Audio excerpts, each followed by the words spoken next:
Hello everyone and welcome to Net 1. I'm Jenna, they, them. I'm the Dungeon Master. Players, remind us all who you are.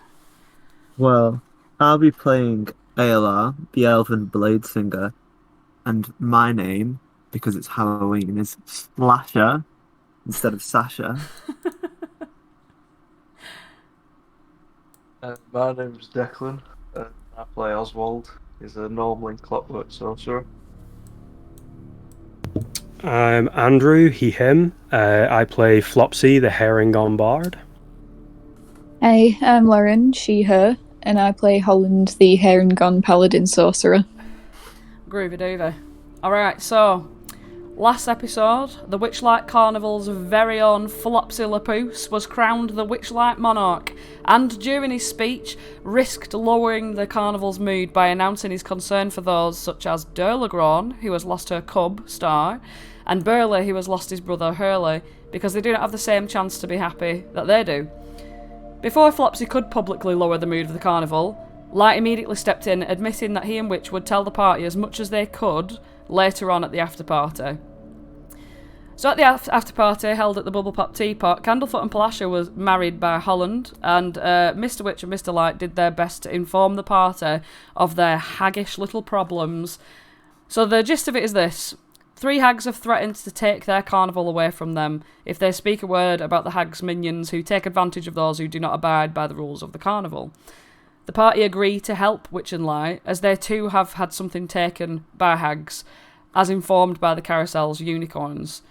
Now, do each of you remember what it is you have lost? Aelar first, do you remember what you've lost? I lost my ability to, well, I can write things and I can understand it, but nobody can understand anything I write.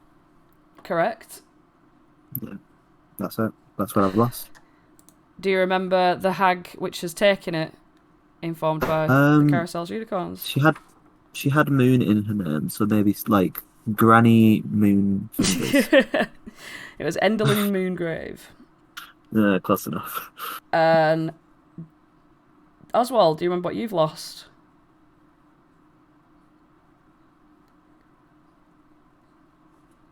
Declan? I've lost my smile. You've lost your ability to smile, that's correct. Do you remember which hag has it? I cannot remember the name, no. I don't remember. Bavlorna. I'll just do first names, because, you know. Bavlorna's got it. Flopsy, do you remember what you've lost? Well, they say that I lost my sense of fashion, but it's absolutely ridiculous notion. I mean, just look at me. And do you know who's got it? I think the unicorn said Enderlin Moongrave took it from me. That's correct. Granny Moon Fingers. And Granny Moonfingers, yes. Granny Moonfingers. And Holland, do you remember what you've lost? Scabbard the Nightshade stole his creativity. Excellent. Okay.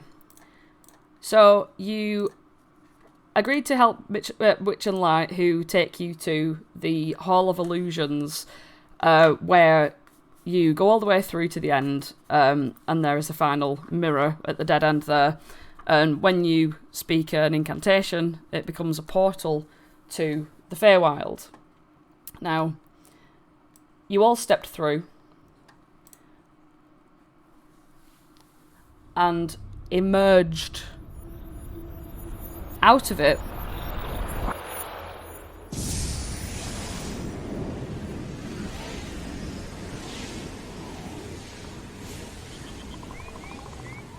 You stand at the edge of a raised and broken causeway under a hazy twilight sky.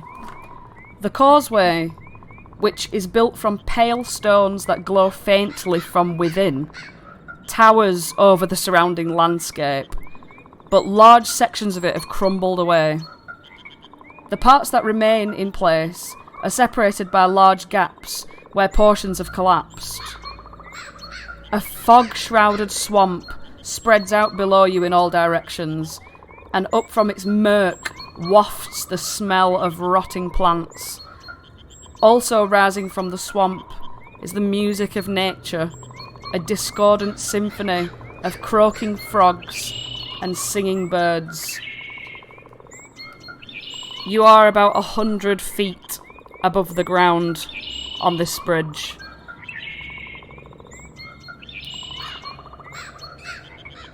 From your vantage point, you can actually see quite a lot. Sorry, just to clarify, 100 feet from the ground, are we stood on the bridge, which is 100 feet from the ground, or are we 100 feet above the bridge? You are 100 feet above the ground, standing on the bridge itself. Okay. Now, from your vantage point, you can see quite a lot of this area. Oh, group. You see that much of this area is shrouded in fog. So it's not very easy to distinguish specific locations or how to get to them, as the swamps look extremely maze-like and sort of difficult to pass through. But that is a full view there of this area. In the distance, in the very, very, very far distance on the horizon, you see peeking through the fog small glimmers of a distant castle. And as you look around at the area, in the distant sky, you spot a great balloon made of patchwork material. It begins to spin out of control as though punctured, causing the wicker basket that hangs from it to swing wildly around in circles. The balloon plunges out of sight, disappearing into the fog approximately a mile away. And you can see here, to the right of you, the balloon going in this direction.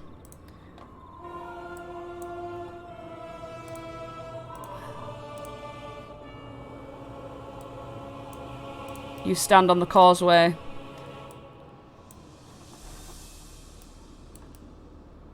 And you see the balloon sort of crash. A little poof of smoke just rises. Well, dust and fog and other such swamp-like material poofs up into the air.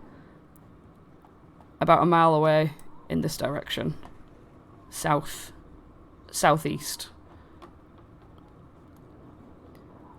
Felix is looking a bit woozy. And you see that they're sort of like holding onto their stomach a little bit as sort of bamfing through your portals, very direct and linear rather than the chaotic way that they're used to. And they sort of take a step forward, they take a step back, they rock back and forth a little bit, fall backwards, lands on their head, and poof, disappears.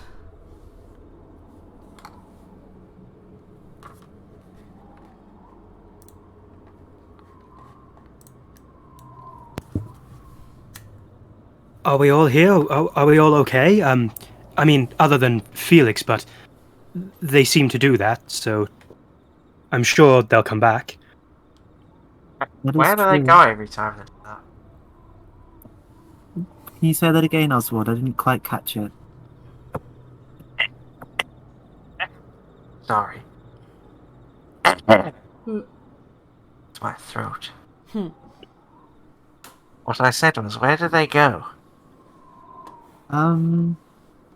Well, to a land with canoes and little eyeball creatures, if I'm remembering correctly. Sounds normal.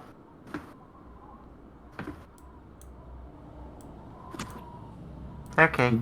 The question is, why did it go? Maybe he just said the words for the portal wrong. Well, I don't think we need to worry about that too much. I mean, they did show up with us, so I think this just might be one of their normal apparitions. Oh, we should call them bamfs, because it makes like a bamf noise. That actually sounds quite good, to be fair. Well, hopefully Felix will bamf back to us relatively soon, so they can help us figure out where the hell we are. How are you doing, Holland? Are you okay? Flopsy's just wide-eyed looking around at the area around us while he's asking this. Well, it certainly feels weird to be back. Never thought I'd be back here. Holland, you remember this is not how it used to look at all. It used to be like luscious meadows and pretty flowers glowing up all over the place, and now it's got this dank, swamp-like atmosphere to it. The mushrooms weren't there before. When you look down and peer down the 100-foot drop, you see a couple of these mushrooms. They weren't there before, and this causeway, this bridge, was intact. It seems overgrown and swampy horribleness. Maybe it's just because I was a child back then, but I'm sure it used to be more fun here. Wait, you've been here before? Oh yeah, I grew up here. Well, nearby. I grew up in the Feywild, though. Aelar just looks bewildered at hearing that, and and like she just sort of smiles at that, and doesn't really comment on it. Just she looks very happy about that for some reason, just amused. Seeing the happiness on Aelar's face, Flopsy starts nodding. Yes, it's been a long while since I was here, but I was born in the Feywild as well. I seem to remember the view is like cotton candy and the smell of lemons. This is very much the kind of smell that I don't think I would make a cupcake flavor out of. This isn't how I remember it at all. When you do sniff up Flopsy, you do smell the like rotten vegetable smell. This very like sort of sharp, bitter smell of almost like death fly up your nostrils. Mm-hmm. His nose starts twitching very frantically to push the smell back out. The fog sort of creeps up and around you, and you notice that this fog is sort of very, very thick and sort of bluish-green in colour.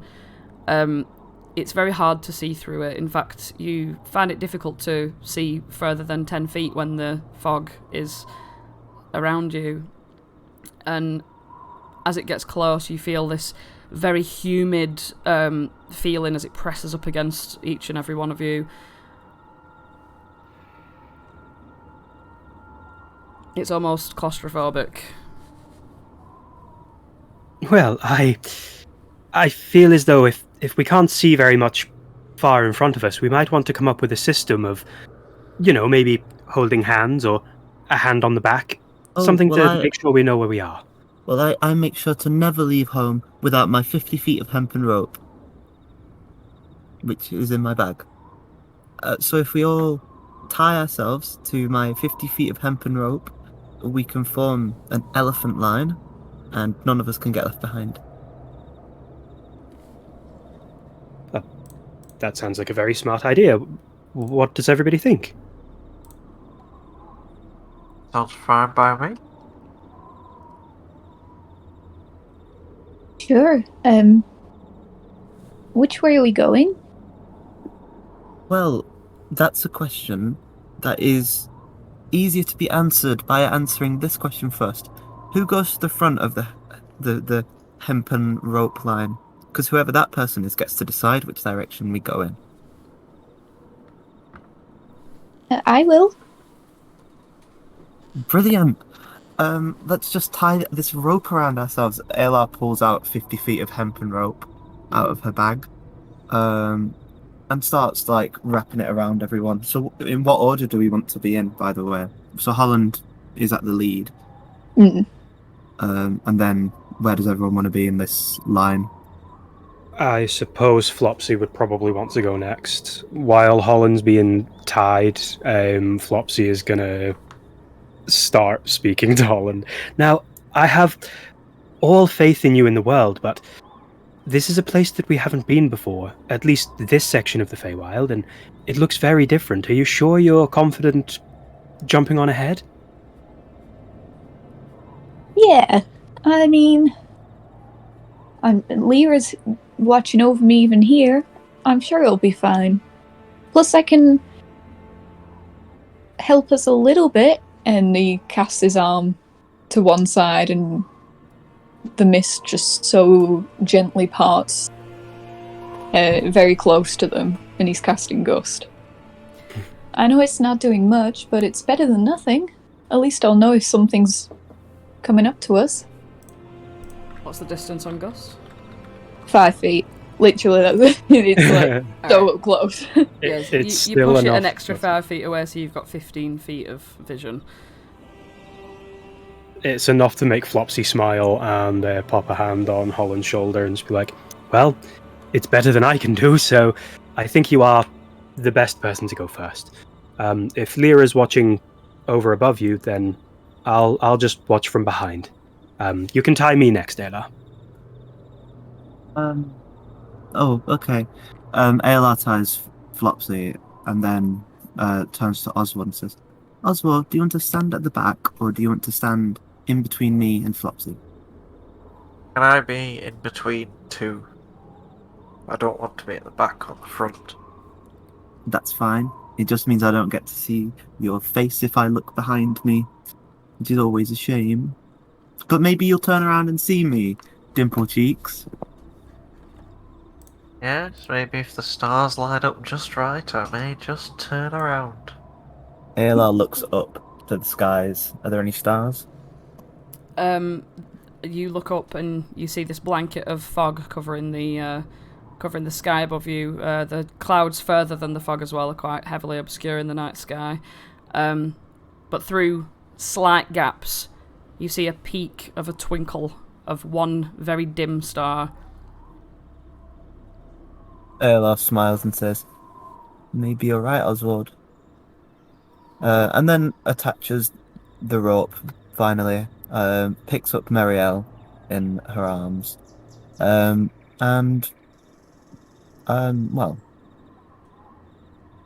waits for Holland to sort of lead us somewhere.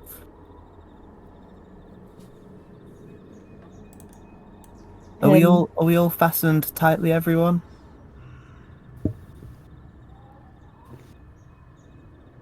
Flopsy's just going to tug the rope from both sides, kind of doing a walk like an Egyptian motion. Yes, I think I'm quite secure.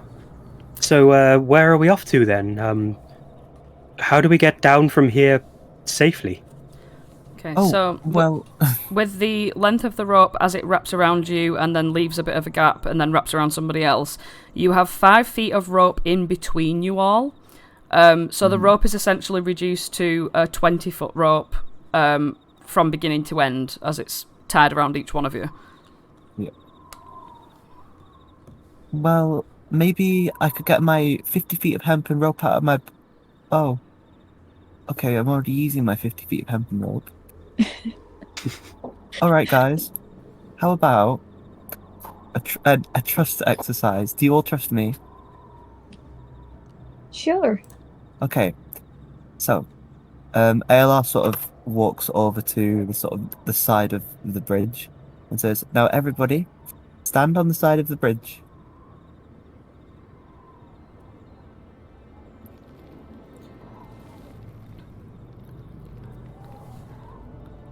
When you stand, are you standing up on the crenellations, or are you standing at like the base on of it? the crenellations. On the wall of it, okay. Yeah, You lift your feet up to stand upon it, and as soon as you're standing on, you get this gust of wind sort of wobbles you a little bit as you look down 100 feet to the ground. The 100 feet is sort of semi, like, changed by the certain lengths of these mushrooms that are beneath you. Okay. Now, when I say go, everybody jumps. Oswald immediately just steps back off.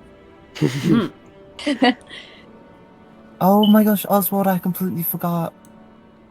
I forgot that you despise heights. Otherwise, I wouldn't have made us all stand on the... I wouldn't have even suggested the plan if I'd remembered. Do you really think I'm going to jump off the top of this bridge? Oh, it's a trust exercise, and also, I I can cast a spell. Aelar says, leaning in very close and whispering into Oswald's ear. Um,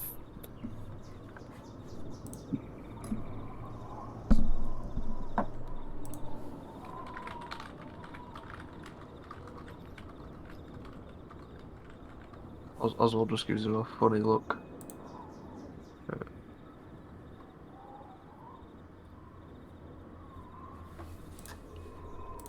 did you hear me, by the way? No. No. Oh, I actually, it's because I whispered it. I said it beforehand as well. I described myself whispering after I'd already whispered it. Sorry, Aelar whispers that she can cast a spell.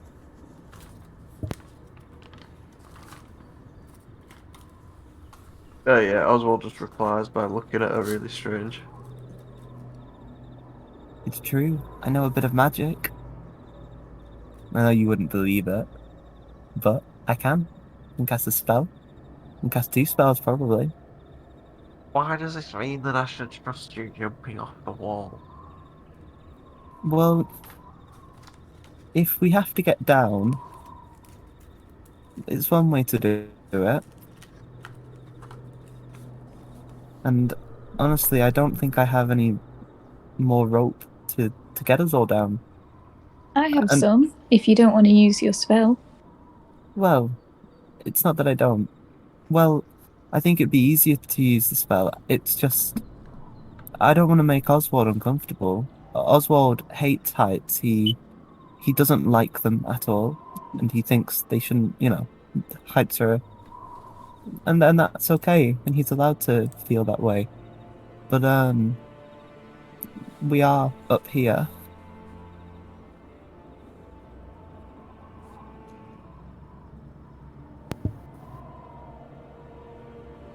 Well, I suppose the best way to do it is try and find the quickest way down. Would that help you, Oswald, if you didn't have to be up so high for so long? I suppose so. So, climbing down with the rope, that sounds like we'd be suspended up high for quite a little bit. Aelar, the spell you're thinking of using, would it provide a quicker way down? It will, but I think also, let's look at it in more of I mean, whilst we're falling, you know? And that might feel like falling, which is a scary thing. And climbing, maybe that's more stable. I don't know, Oswald. What do you think?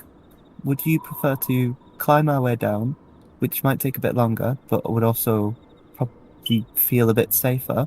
Or would you just like to rip the band-aid off, as they say? Oswald, when you look down at the side of this bridge, the walls there, you see that there does seem to be like missing bricks where you could put your hands and feet, but it doesn't seem as though they would be close enough for someone as small as you. You could get away with it and try, but it just doesn't feel very safe.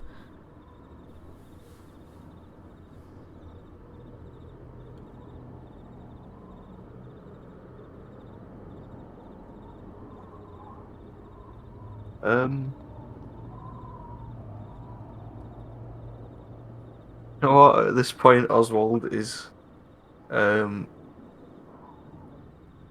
he's gonna cast sleep on himself, and he's gonna say, "Just get me down before I wake up." Oh. Aelar gives Oswald a kiss on the forehead while he's sleeping. And then takes him into her arms, places Meriel atop his head, and stands on the bridge and says, "Okay, everyone, on the count of 3. 1, 2," and then Aelar jumps on 2. As soon as you jump, the rope pulls taut, and Oswald's sleeping body just flies off of the thing like meow. Marielle sort of flutters down. Flopsy, you're going to follow as well. You feel this tug against you. Do you resist? I don't resist at all, no. You swan dive after the thing. And Holland, who was at the front now at the back, follows suit. You're all falling 100 feet. Aelar, like, allows the feeling of the falling for a while. Like, holds it for, a good, 70 feet, just to sort of feel the wind pushing through her hair as she sort of nose dives towards the ground. And then, only when she's particularly close to the floor does she cast Featherfall. Yeah. I feel and everyone gently glides to the floor at that point. I feel like this would be a good opportunity to describe what Flopsy is wearing. As he's falling down, he's holding on with both hands to his top hat. It is the regular top hat that he wore at the beginning of the beginning of the campaign. Black top hat, hole for his ear popping through, and a purple ribbon. But as he falls down, he's almost Mary Poppinsing it, because his kilt is billowing out like an umbrella. He's wearing a kilt. And his little bunny butt is just showing underneath this kilt that's flopping in the air. That's the end of the description I have for now. I just like the Mary Poppins image of Flopsy fluttering down. Yeah, whatever you metagamer. Alright. You slowly float down, and your feet touch the ground gracefully.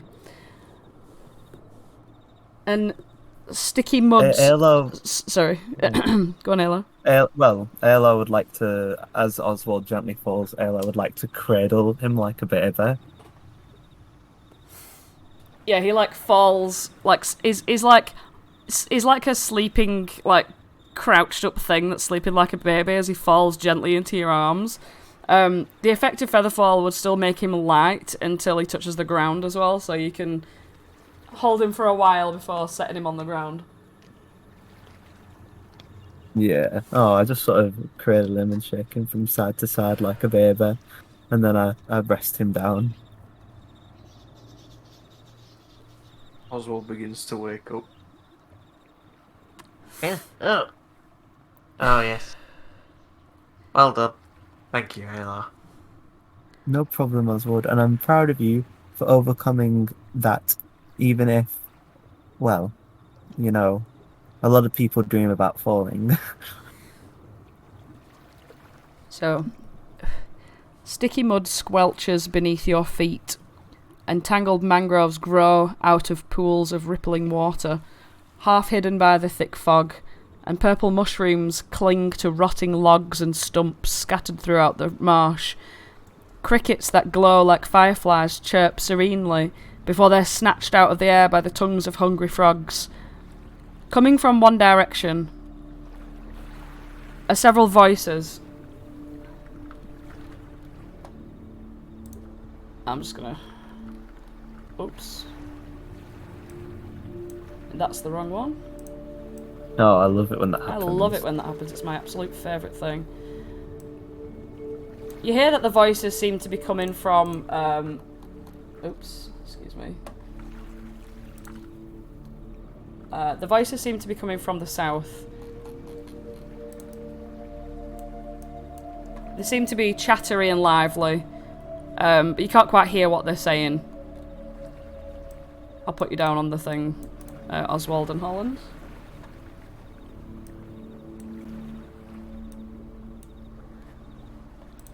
Aelar looks to everyone to see if they have also heard what she thinks she's heard, which is like voices.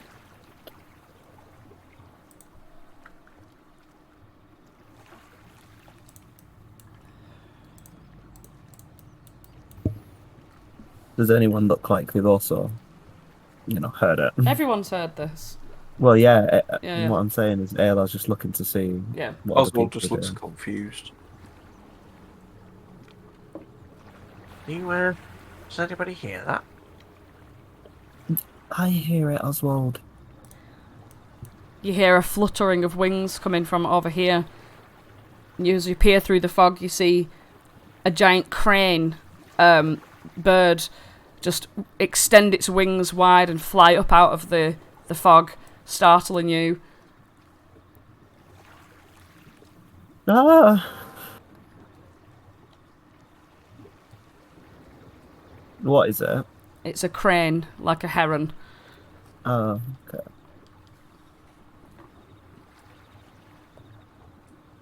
And it's just a regular bird. It's a regular crane. It's been startled by your own appearance here.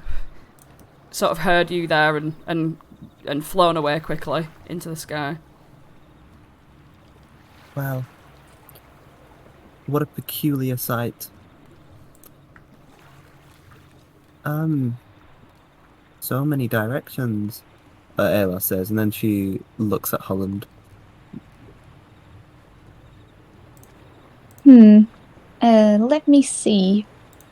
And he's gonna do like a 360 whilst holding his symbol of Lyra, and just try and get a sense of what feels like the best direction. Okay.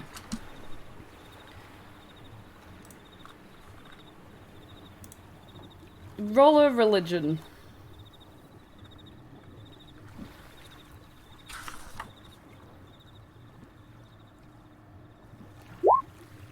Six. It feels as though the joy of Lyra doesn't really seem to be able to penetrate this thick and disgusting swamp.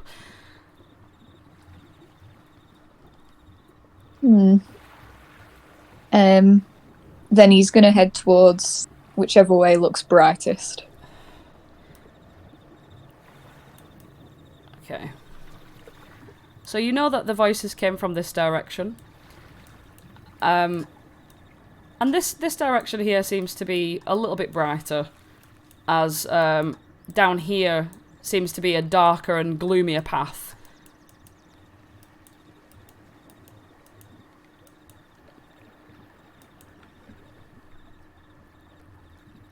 Well, that path looks a bit more difficult to get across, but we did hear voices that other way. Which would you prefer, guys?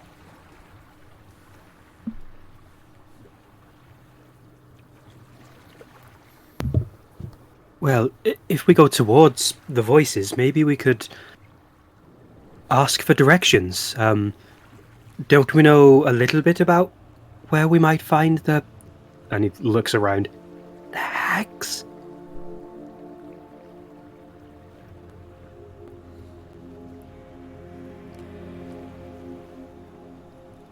I think so. But that's quite vague, isn't it? What we already know. I think. Well, we could ask if anybody's seen a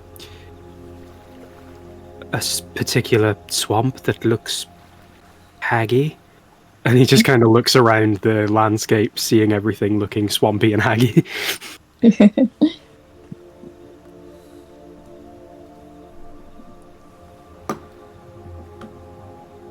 Well, maybe we should... What should we do?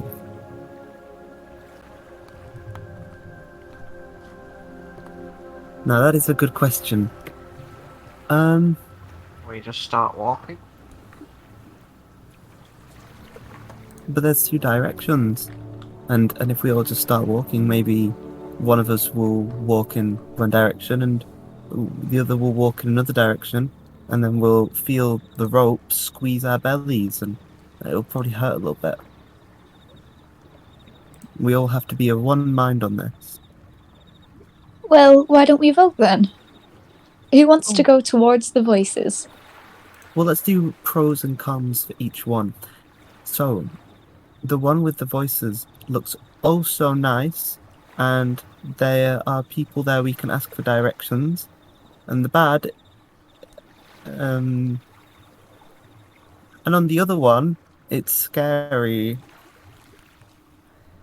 I think I will vote for the voices. What if the voices are coming from bad people? Well, we're looking for bad people anyway, aren't we? But bad people are scarier than bad nature. As you look around, you see a particularly rotund frog sat on a bit of clump of swampland, and it's staring at you like blinking one eye after the other. It sticks its tongue out, grabs hold of a fly and eats it, and licks its own eyeball and burps, all the while maintaining eye contact with you, Holland. Aelar picks Marielle up and hugs her. Can I roll perception to try and identify the breed of frog? Well, not perception, sorry, intelligence. Mm-hmm.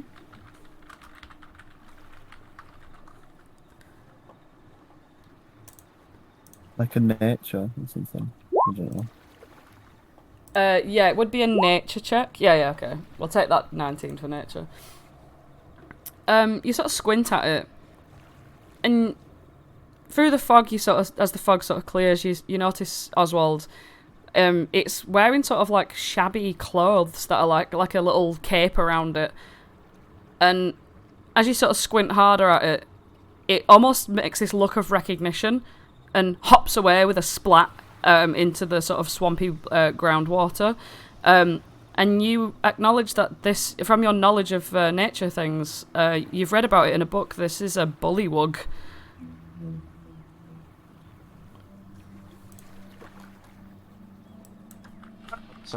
It's a bullywug frog.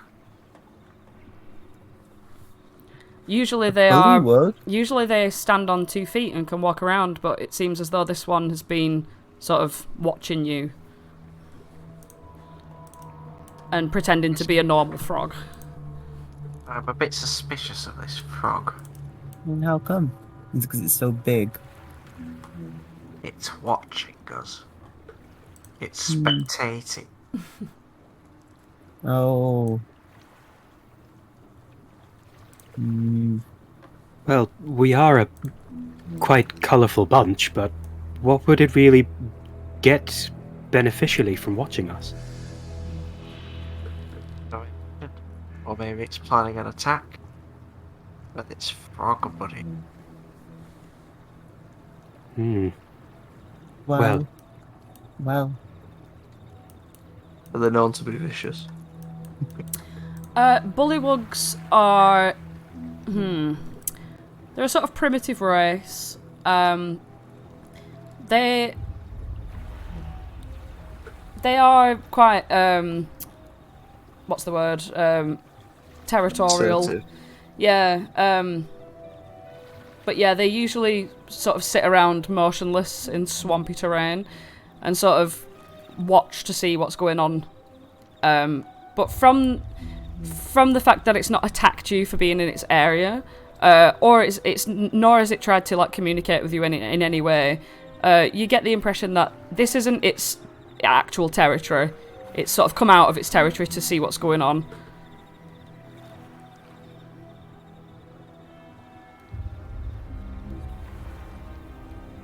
Maybe we should see where it's going. When you look to see where it's slapped off to, it seems to have just disappeared into the swamp. Well, keep walking. Are we even set up? It's up to you guys where you go. Well, I say if there's a chance of him getting his frog buddies and coming back for us, we should probably set off post-haste. I agree with Aelar. We should go and ask the voices for directions. But Holland gets to decide. So, Holland, the best advice I can give you is listen to your heart and just put one foot in front of another. Your feet will always lead you on the correct path, and we will follow in your footsteps.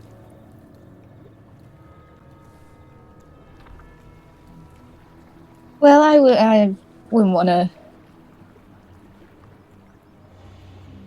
to cause any discomfort for you guys. I want to make sure we all have fun, and the majority seem to want to go towards the voices, so...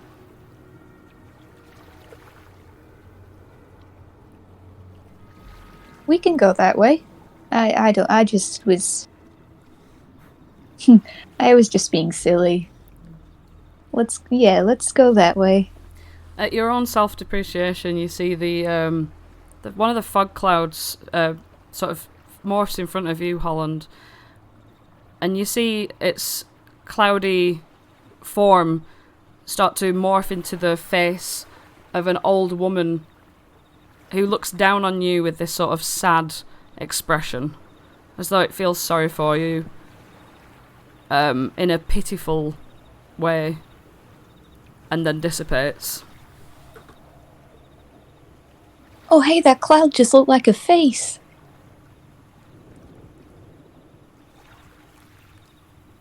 Did everyone else get to see that as well? Yeah.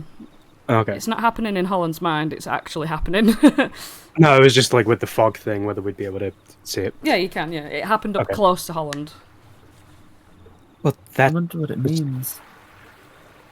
it didn't seem very approving of you, Holland.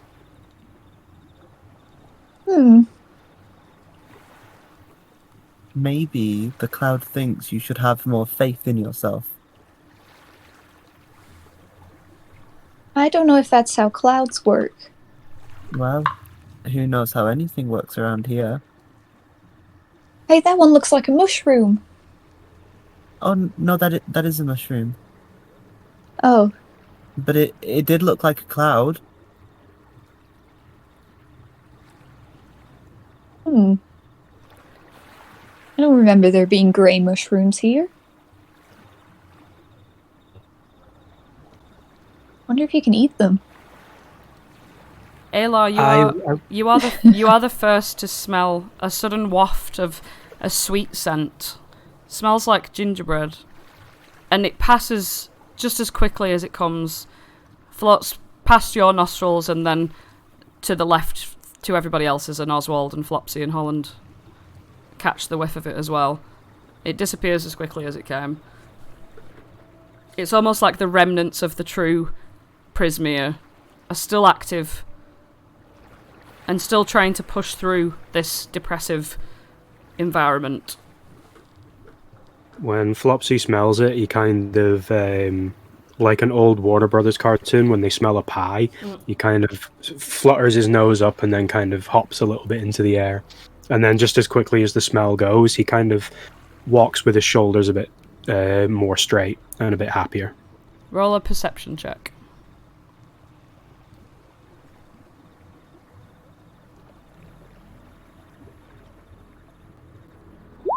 Mm. 21. You see, as you sort of like, you close your eyes and you sniff up and your little feet sort of do the little ballet dance in the air, you like open your eyes again like, and you notice as soon as your eyes open that over here by this rock, you see placed upon it a plate of gingerbread men that are piled up on top of each other. Just a quick logistical thing. Whenever you say over here, I'm not seeing any markings that you're putting on the map. Oh, okay. Excuse me. What about I now? assume... perfect. Right, I was gonna sorry, assume it's because I was on GM layer. Excuse me. Okay, that's fair. By this rock here. Lovely. Does anybody else see that? Is anyone else hungry? You all see it. It's there. Well, Mary Alice sure looks malnourished. I don't think she's eaten in an hour. Oh, you poor thing. Well, I did manage to pack a few things from the carnival before we left, but nothing that was quite as intoxicating as that. I can't even speak properly. Would anybody else care to inspect them a little closer? It does seem a bit strange that they're just sitting on a rock. It can't hurt to at least look. I agree. Let's all have a little look-see over there.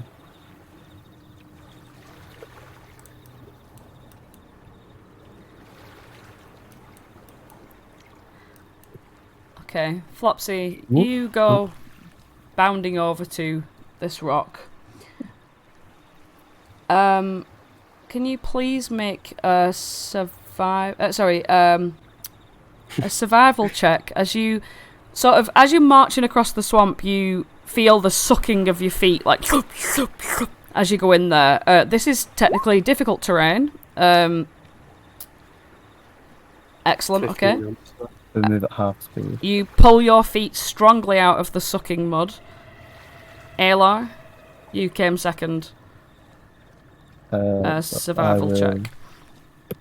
A survival. You follow in Flopsy's footsteps. Flopsy's a bit more bigger and sort of stronger than you in certain ways, and he's like pulling his big feet out.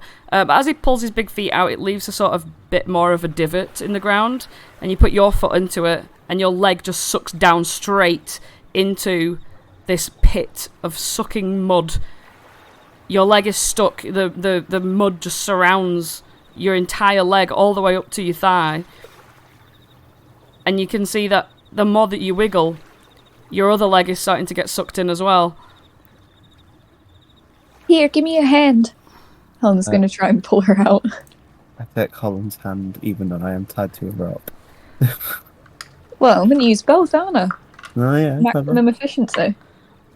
Alright, roll a strength check. Holland.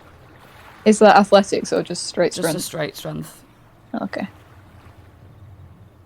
Oh, nice. 20. No. Yep, just as soon as she falls in, you just pull her back out again, and you notice the area, which is a 5-foot sort of pond-like circle of swampy water that definitely looks like some sort of quick mud.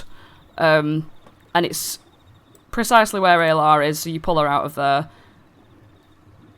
And I will draw where it is, so you avoid it. Yeah. Well, when when Holland pulls me out, I just give Holland a big hug. Oh. Flopsy, Thank you. You make it to the plate of gingerbread cookies, and they seem to be sort of glistening with glitter, as if glitter has been like sort of baked into them. The more you like walk up to them and see, your eyes just get bigger, and you feel extremely hungry as you look at them. And when you get closer, you see that they're shaped like different races of elves, like high elves, drow, wood elves, moon elves. One even looks like Aelar.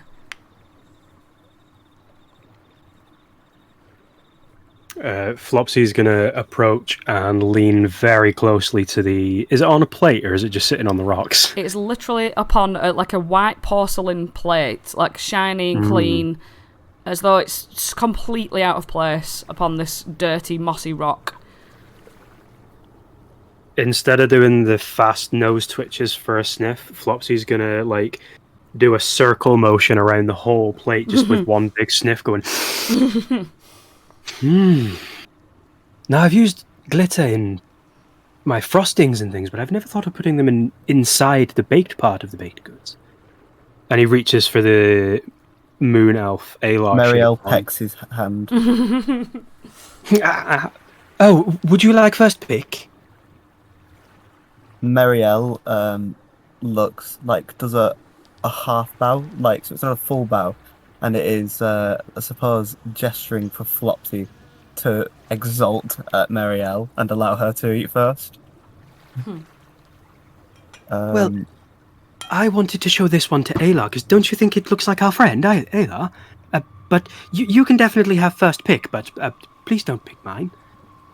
Marielle jumps onto like the rock and has a close look at the ALR one, and then nods and makes like a small noise, suggesting that Flopsy should get ALR. When Marielle looks at the Aelar cookie, Aelar, you recognise this moon elf to be, yes, it does look a bit like you, but it looks a little bit younger than you, and it looks like it could be somewhat related to you, but not quite exactly a one-for-one picture.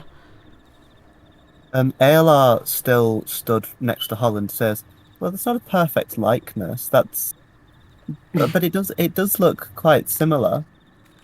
And then moves closer to inspect it.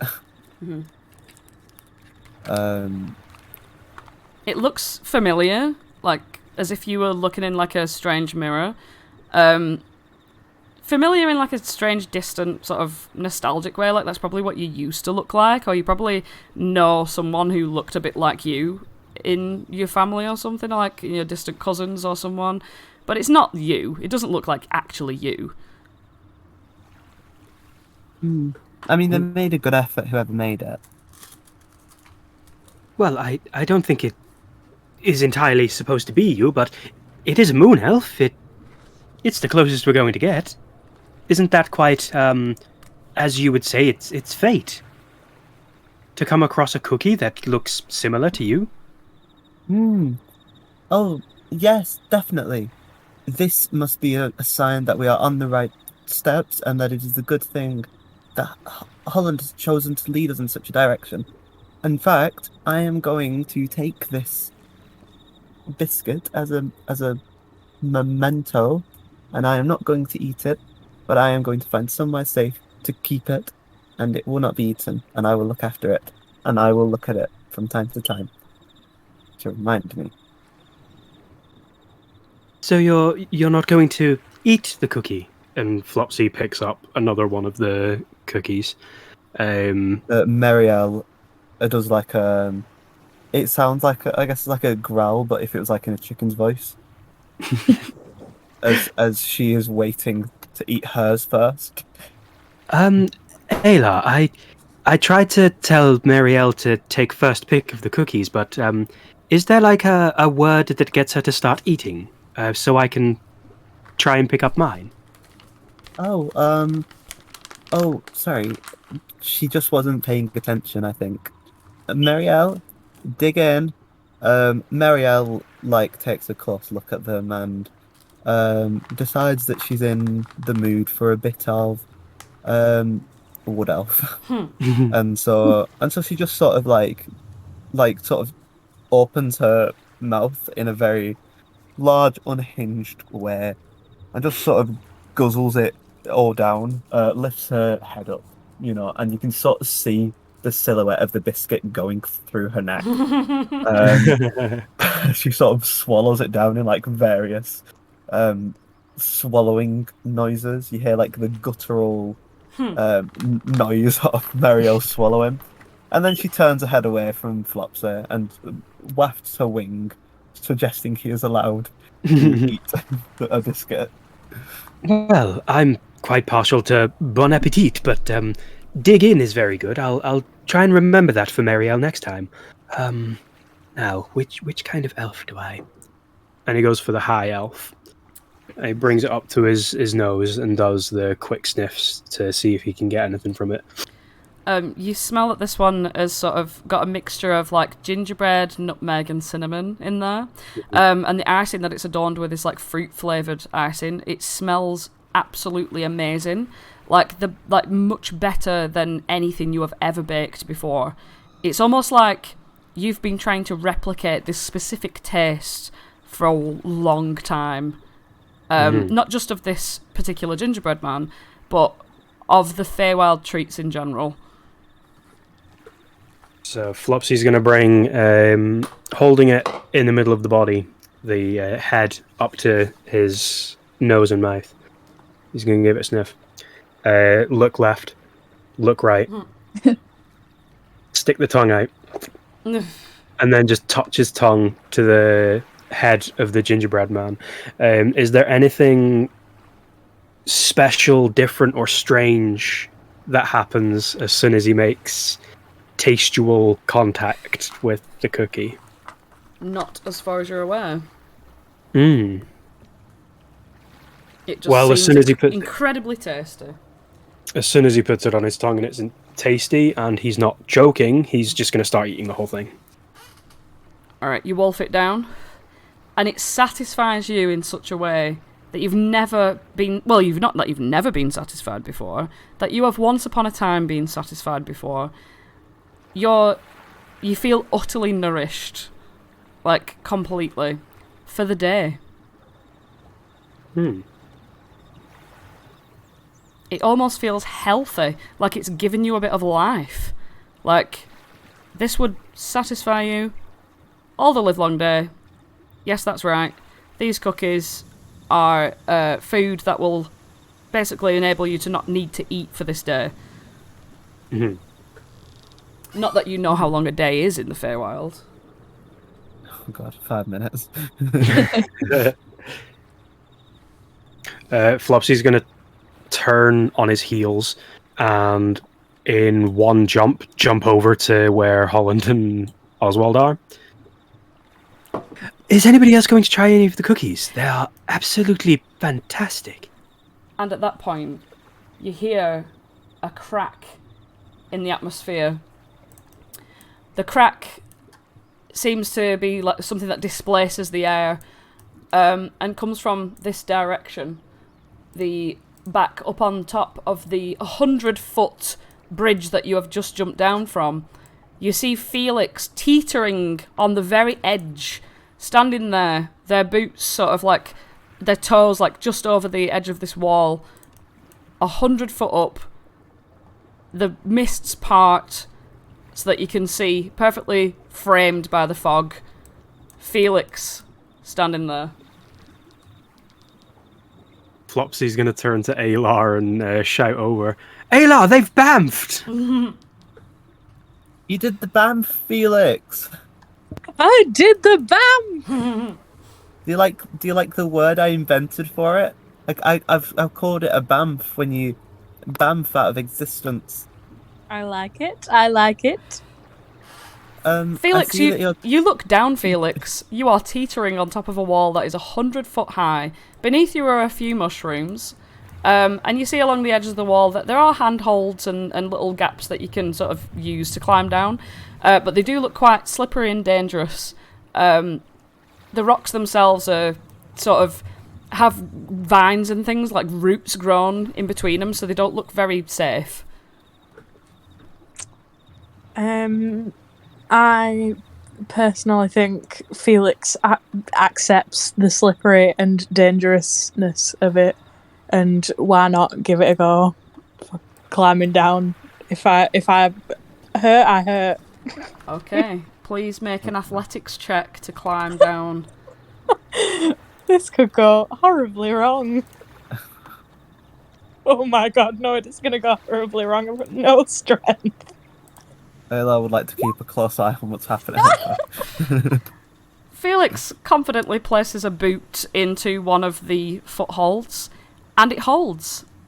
You hold onto the side of the wall and lower yourself down to your fingertips are like straining a little bit as you lower your left leg to reach down for another foothold, but you can't seem to find one. Your fingers are starting to ache a little bit, and a gust of wind comes, blows your jacket all around you, and it's cold, and not in a good way, not in that good air Genasi way. No. You scramble a little bit with your left foot because you're trying to find purchase, and woof, you plummet down. Oh my goodness gracious. I would like to cast Featherfall. You are in distance as well, which I think you are anyway, because it's a 60 feet. Yes. Oh, no, you're not in distance. Wait. You're in distance when they start to fall. When they get... Aelar is running over.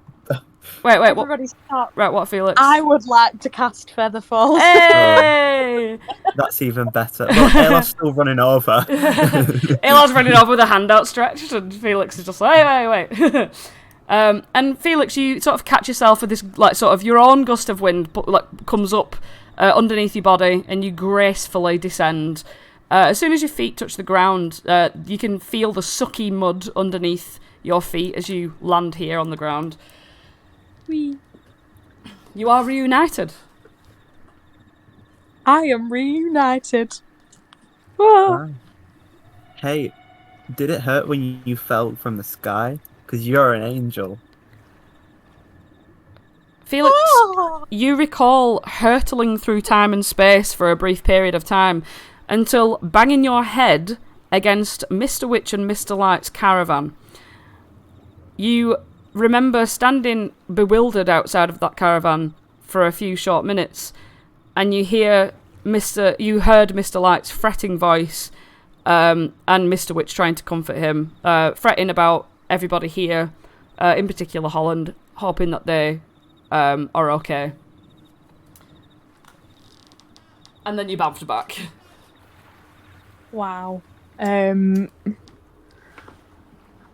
Really can't get rid of this place, can I? Not quite used to being around the same area for such a while. I'm surprised I came back to you guys. There must be some reason I'm here. It's the threads of destiny. Ah. Oh, and by the way, speaking of threads of destiny, Aelar starts attaching like a rope around you. Like Aelar, well, everyone's actually bound by the same rope that Aelar has tied. So when Aelar went bounding over to Felix, Oswald would have been dragged a little bit there as well. Pulled along. Flopsy would have been there, and Holland would have stayed still because it's not long enough. But yeah, there isn't enough rope to attach Felix to you, as the 5 feet in between you and the fact that it's wrapped around each of your bodies has used up the entire length of the 50-foot rope. Hey, Felix, you wouldn't happen to have 50 feet of hempen rope on you, would you? 50 feet. Felix, in your bag of crap, you certainly do have 50 feet of hempen rope. In fact, it's 50 feet of silk rope. It's not even hempen.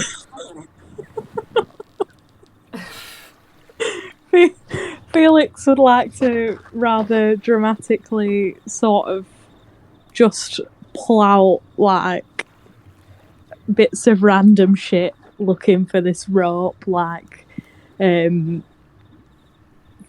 book of acrobatic flying tricks and a big spanner and various other items, and as Felix is pulling things out, Aelar says, "Oh, do you have Star's bowl, by the way?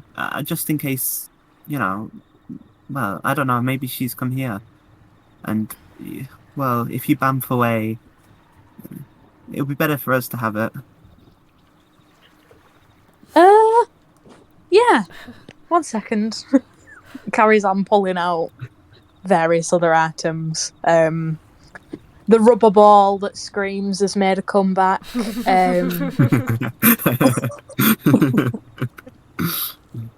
Like a half-eaten piece of bread that is like so stale it kind of thuds when they throw it on the ground.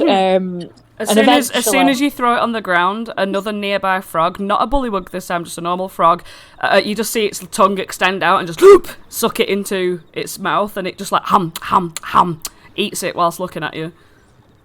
Oh, I was going to have that later. It burps.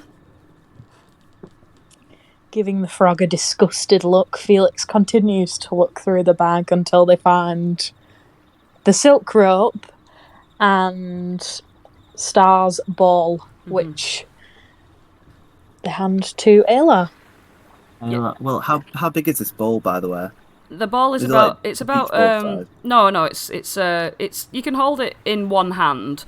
It's not the size of an apple. It's more the size of one of those small wiffle balls. Like a light football, a plastic one that you'd find at the beach. Yeah. Some that the ones that are like attached to like a little bit of spring that you can kick whilst holding it. That kind of size. But you see this mirror ball has become quite smudged, and there's a couple of like hairs and bits of like crap on it. So you can give it a bit of a wipe down. Well, Aelar thinks for a second about giving it a wipe down, but then she sort of remembers that if you look into it, like, and you see your reflection or something like that, you go insane, or something along those lines. So she decides not to clean it, and puts it in her bag. Alright. And Felix, you recall that you have your own bag of holding with all this crap in, but you did retrieve another bag of holding from the meadow where you found the glass orb of Druidcraft. So there is a bag of holding going spare as well.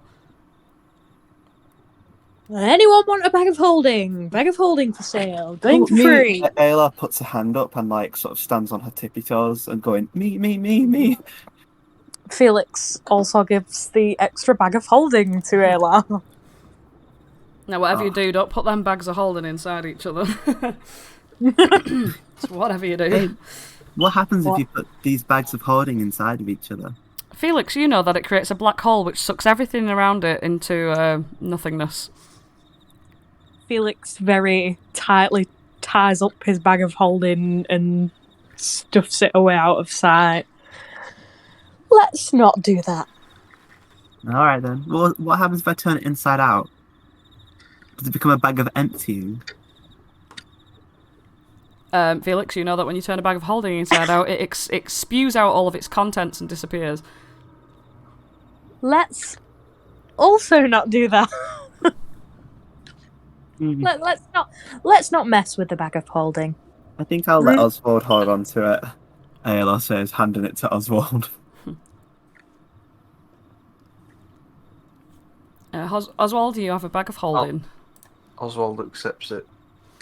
Alright. Aelar begs for this gift and then gives it away.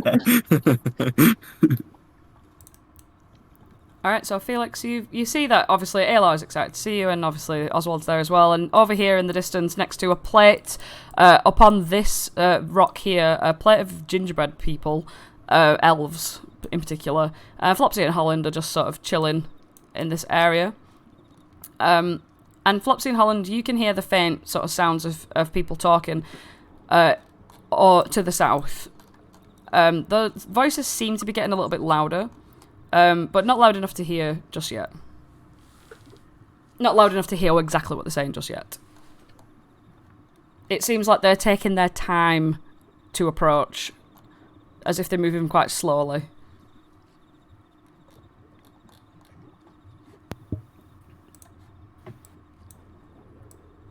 Do you still think that those voices might be from bad people, Holland? Or do you reckon they might be helpful?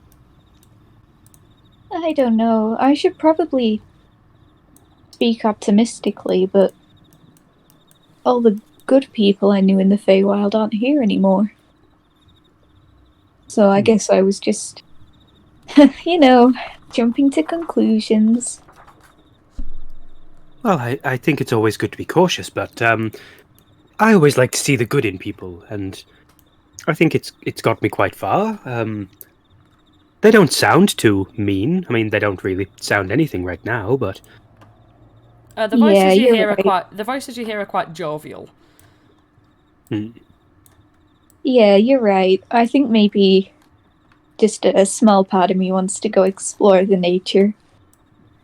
I mean, being around all this dying wildlife, I mean, it's not good. It's not what Lero would want. do you think if we go off into the other direction, we might find some more lively wildlife?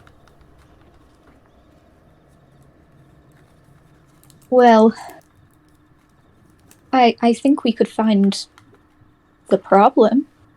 I mean, if something's killing the wildlife, chances are it'll be like right in the center, like a poisoned well or something like that, Well, I've spent a lot of time behind a stall, wandering around the carnival and grabbing people, but whenever you're on a break, you're always bounding around fields and running away with Skek, and I don't think we should trust my impressions of where we should go quite as much as yours. If you feel like bounding into the fields over there, or the swamps over in that direction, then, well, you are the front of the conga line this time. If you want to go into the nature, then just say the word. I'm sure everyone will follow. I mean, I do really want to, but everyone else wanted to go towards the people, and I only said that because I thought we were putting it up to a vote, but Aelar was right. You are the front of the queue. Exactly, and as I say, we need to follow your steps. Your steps will lead us to destiny today. oh well, okay then. let's go see if we can save this wildlife. Well, I know we'll be able to. I mean, you're not exactly going to stop until we have, are you? No. Flopsy's gonna, try and encourage you by slipping a little cupcake. It's, the snack-sized cupcakes, so they're not as big. He's just gonna slip that into your pocket and give you a bit of inspiration for the journey. No. He is also gonna snaffle up all of the cookies that were on that plate and just keep all of them for now, if no one else is gonna eat any. Oh, I'll take one. I kind of envisioned I was eating one while we were talking. Flopsy's gonna hand it to Holland by putting it directly in front of Holland's mouth. I'm going to take two. I'm going to take the one out of Flopsy's hand, and I'm going to take another one. I'm going to offer it to Oswald because he's closest. I'm just going to say, if he takes it, well, enjoy, and clink them together as if they were glasses, and just cast Purify Food and Drink, and then bite into it. Thank you, Oswald says, and he picks it up and tries to drink from it. Drink from the... From the biscuit. Is this? I thought this was a drink. As soon as you put it to your mouth, Oswald, it is the most decadent thing you have ever tasted in your life. And Holland, same. When you eat this, you're sorry to admit, even in your own mind, it's much better than anything that you've ever tasted from Flopsy. It's the creme de la creme of baked goods.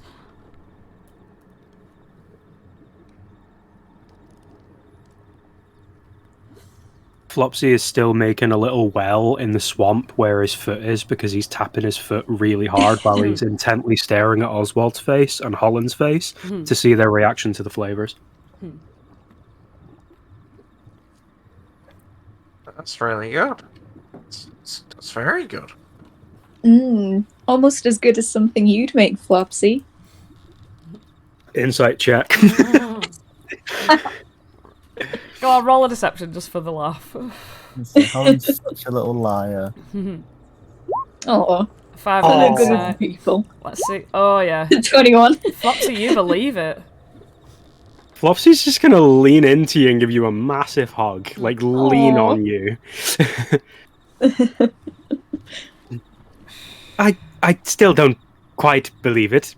The way that he's smiling means that he does believe it. But it's very good. So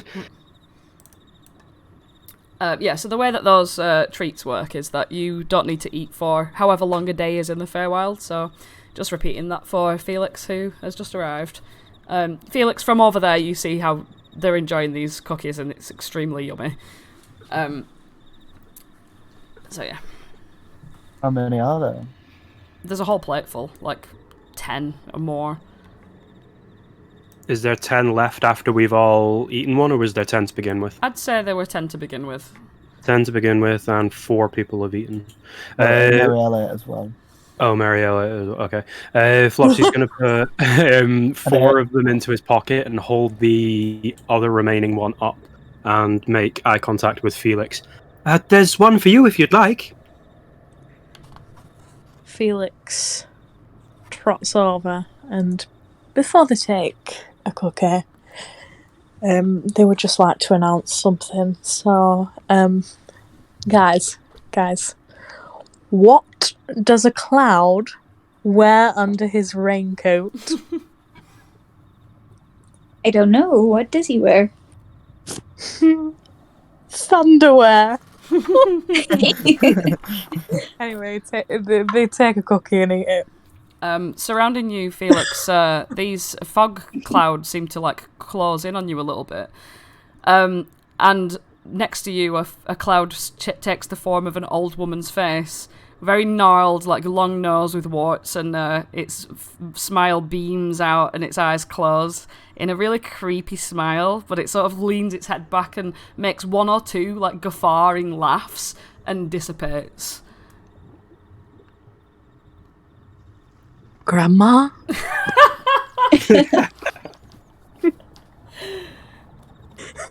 That is Felix's only response.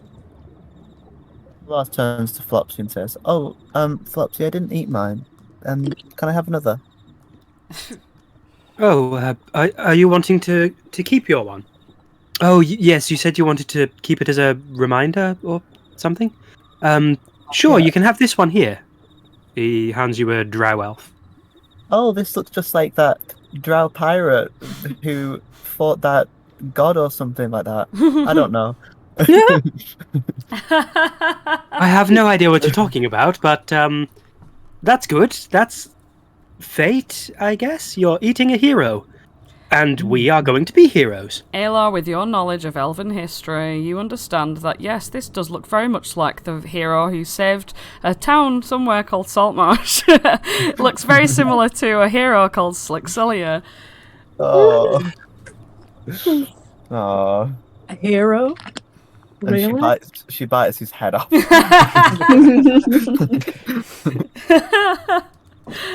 is iconic. The voices start to get louder. Flopsy and Holland, you're the first to sort of hear the tones of these voices. And you, when you like sort of prick your little rabbity ears up, you hear it most clearly, but everyone else does hear it as well. And obviously, those who I don't want to like come out of the game too much, but like those who aren't listening to Sirenscape, like this is a good time to. You hear this song being sung. Oh, yes. Scholars call you. Yeah. With sticks and stones would make your nose, with bits you dive and seal your clothes, but none among us can compare to unwily swift to stand up here. Scarf that throw steep their toys, his deeds are truly very glorious. Very good, yes. With a wink and a grin to show his cunning, a crash of his scarf he'll take off running, quick as a boat his long scarf trailing. Gasping, grasping, you'll end up flailing. You'll pout your men, you'll have to stare, thanks to Aegon Longstar, ribbon prince of Privia! Oh, jolly good, jolly good, jolly good. Hello. And at that, I was dancing all through that. you see through the mists come these strange band of Harengon, who are bouncing around with such energy. And as they are bouncing around, you see that there's a couple of Harengon trying to push this giant snail along. This snail seems that it does not want to cooperate at all. But the two that are bringing up the rear are sort of like leaning their shoulders against it, like, trying to push it along, like, oh, come on, come on! And you see that there's one in front there. This is a female Harengon who's wearing a bit more of an important outfit. They're all sort of matching in certain ways, like colour-wise. They're wearing these sort of deep browns and blues. But this one here seems to be the one that's leading the way. And she hops up onto this bit of sort of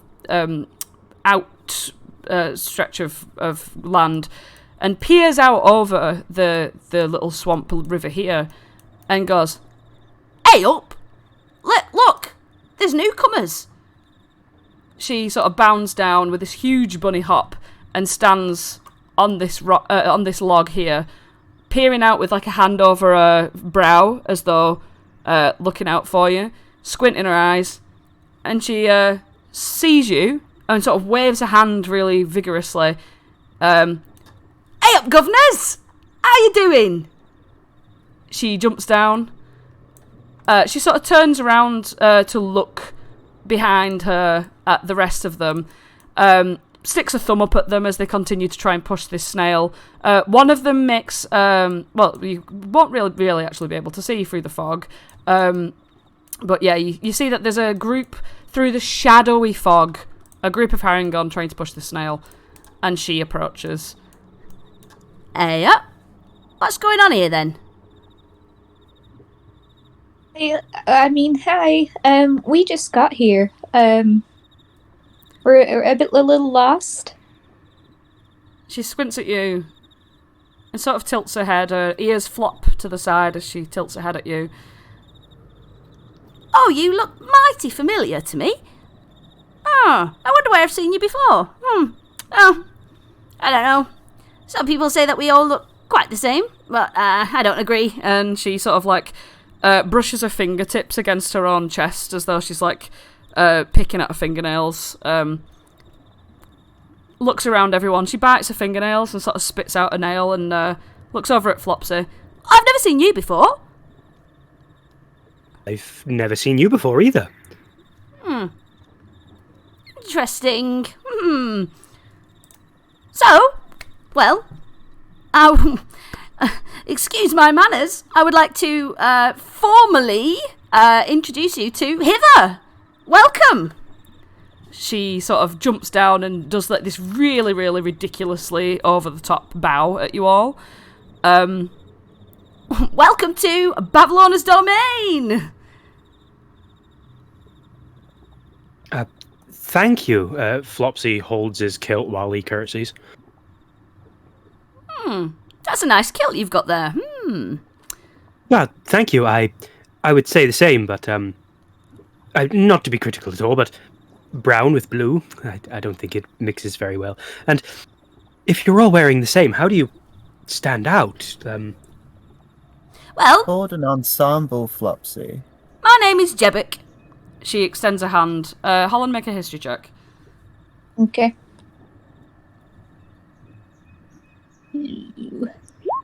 14. Holland, a distant memory arises in your mind.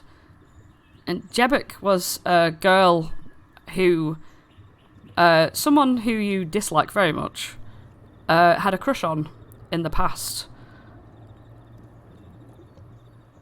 And you're reminded of a flash memory of Jebic sneering at you as this person pushes you into a pond. When you look at Jebic, she's smiling widely at all of you and extending her arms wide. Welcome, everyone. It's nice to see some new faces.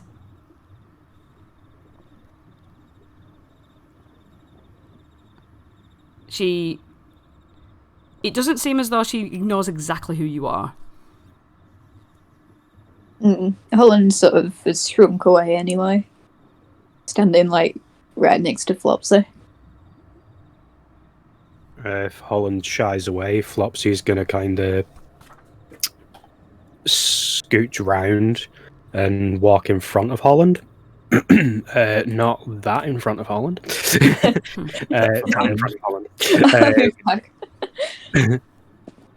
And Flopsy's gonna take the hand that's extended by Jebic.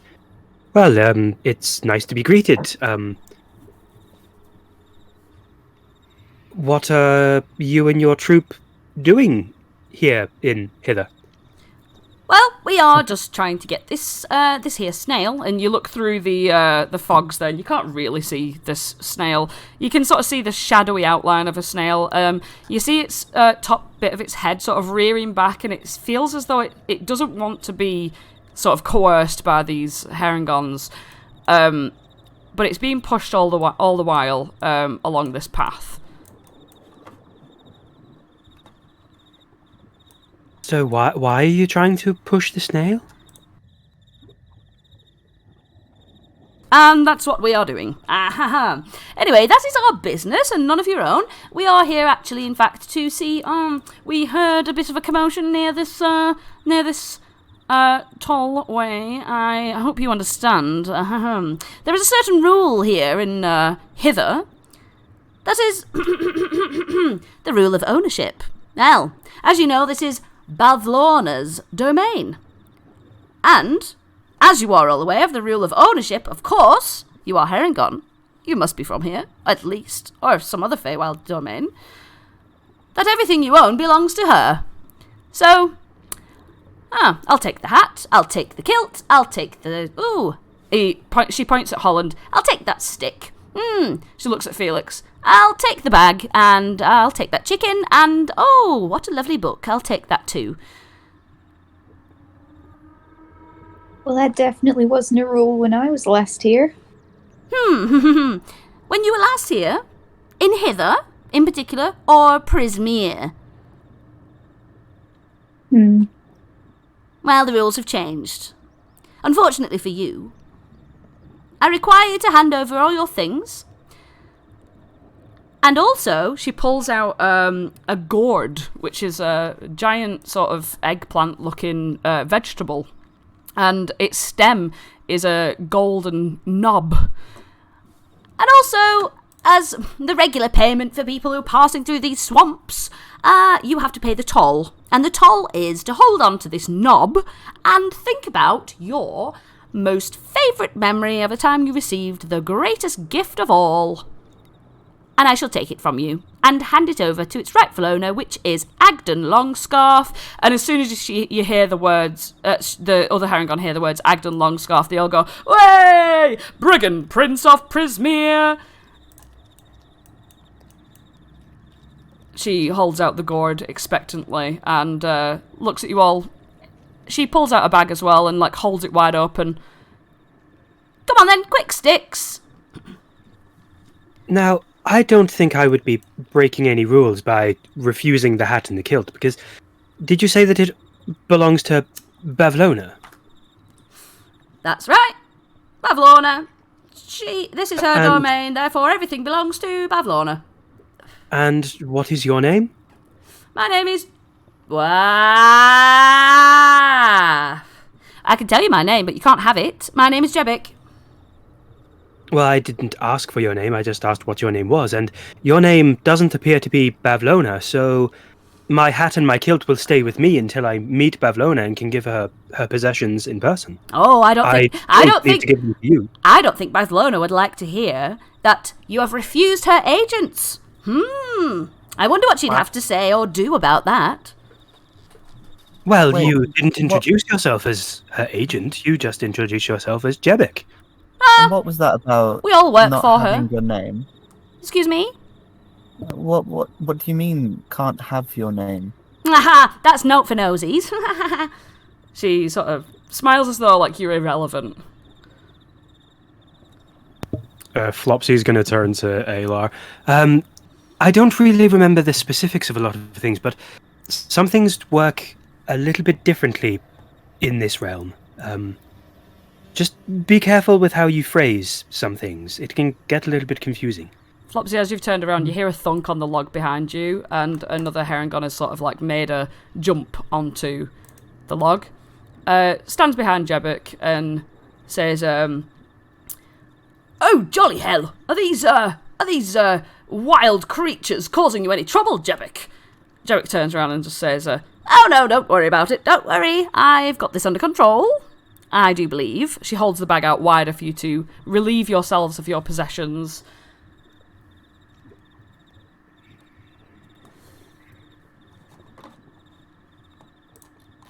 "I'm waiting," she says, tapping her foot on the ground.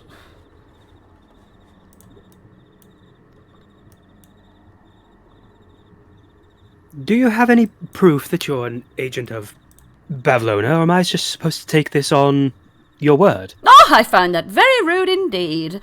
Oh, I wonder what Bavlona would have to say about this. Perhaps I should send her a message right now. And she looks at you with this like grimace on her face that's like, "You dare fucking trifle with me, you little bitch." She's giving you this look now, you're like, okay. Flopsy's going to send a message to Oswald. Any ideas? Anything that you've read in a book that could maybe get me to keep my hat? Roll insight Roll insight for what? as to whether I know. You, even if you were going to roll a sort of nature or an intelligence check or anything like that, this is a new situation that you're not familiar with at all. Like, the structures and sort of hierarchy of the Hither domain, you have no idea. This is all new to you. I have no idea. Oh, fiddlesticks. Aelar turns to Jebek and says, "So you want to take Marielle?" That's correct. I'll have that chicken. I'll have that stick. She points at Holland. I'll have the bag. I'll have the hat and the kilt and the book as well, please. Thank you. Right, and we'll your just give me memories of a perfect, amazing gift that you've had. Thank you. Okay, well, just give me a moment to say goodbye to Marielle.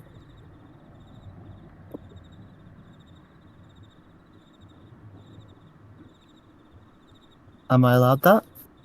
Take your time, or else we'll beat you black and blue. Oh, don't worry. I will take my time. Thank you. And Aelar just stands there holding Marielle, not saying goodbye or anything, because she's been given a moment and she has taken her time.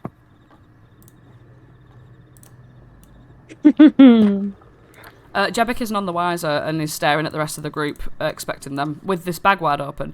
I haven't got all day.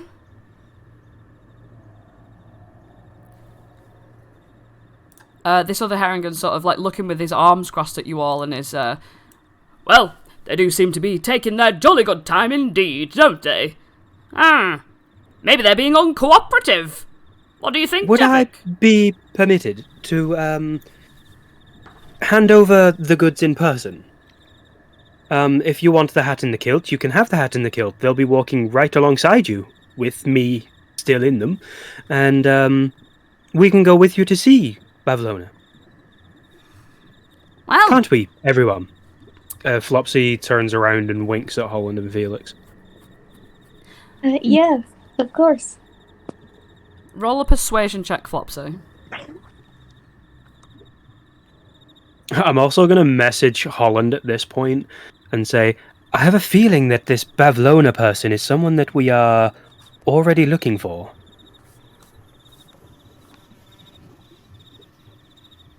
She definitely sounds Whoa! powerful. Oh my god. Yes. so you want to take it up with the boss, do you? Well, brave, I see. Very, very brave indeed.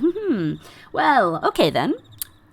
We can leave the items for now. She closes the bag, but holds the gourd out in front of you. But these memories aren't for Bavlona. They are for Agden. And at that name, Holland, do you recall? He's not with us at the moment. He's otherwise indisposed. But he requires them immediately.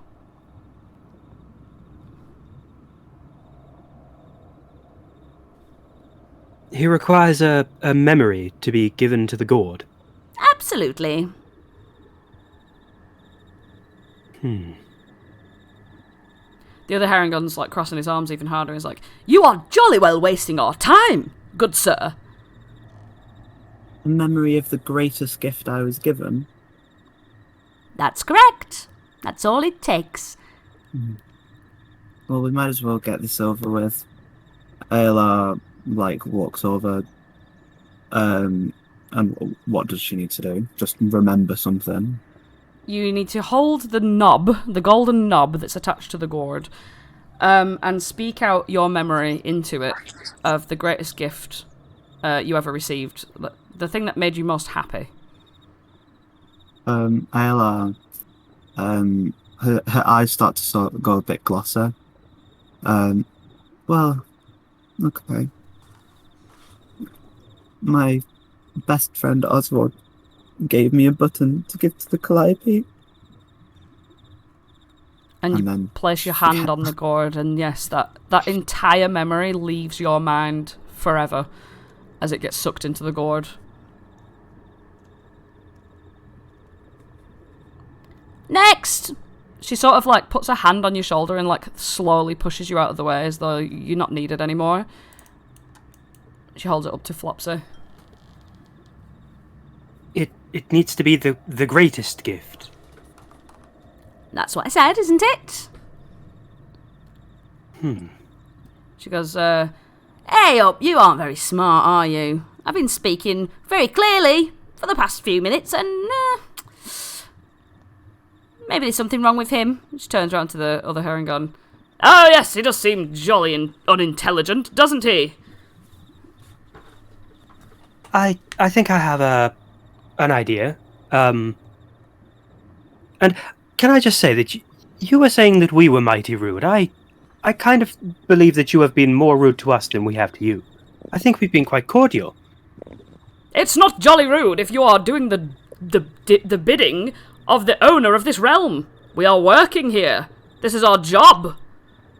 And we are participating.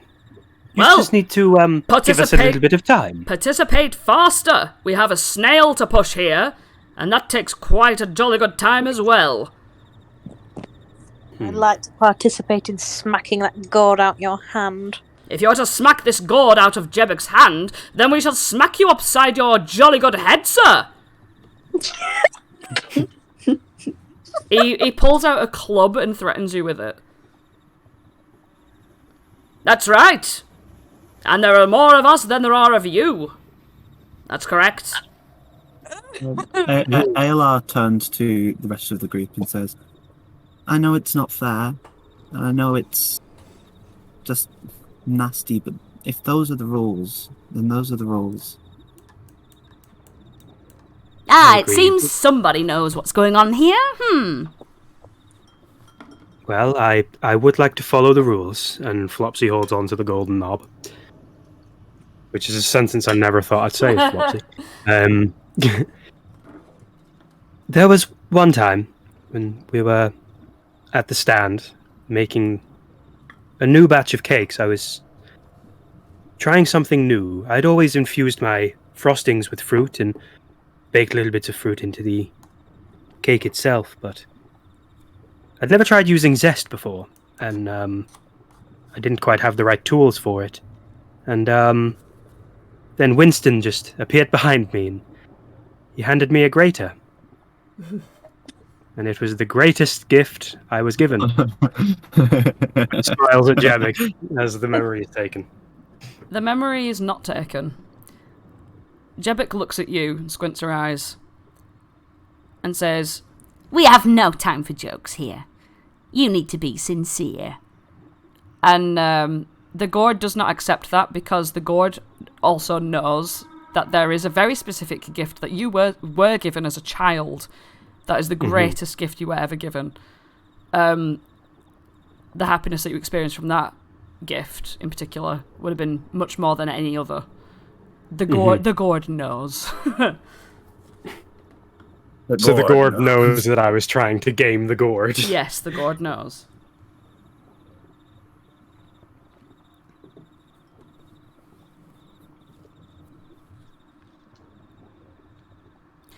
The other Harengon sort of steps forward off of the log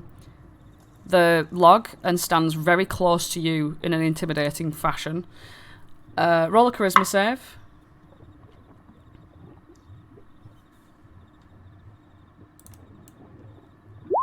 Whew. 9.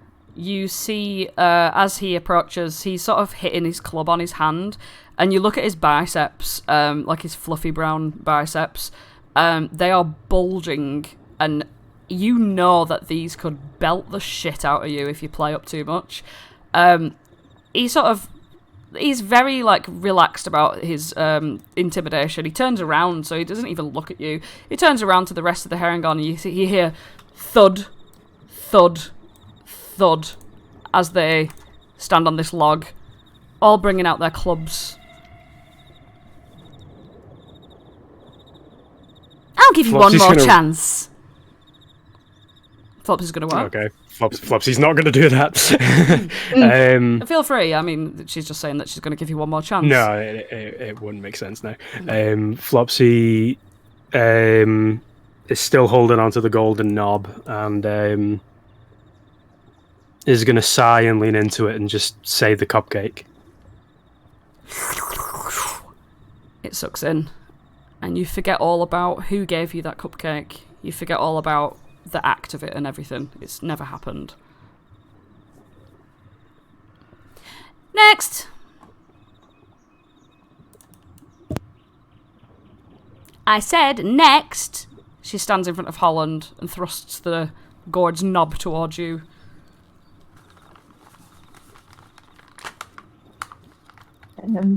Hurry up, governor. I ain't got all day.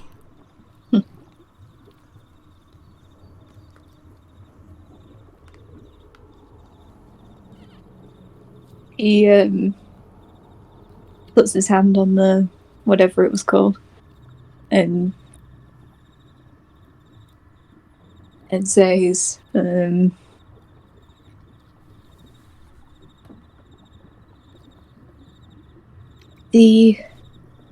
the lucky rabbit's foot that my mother gave me.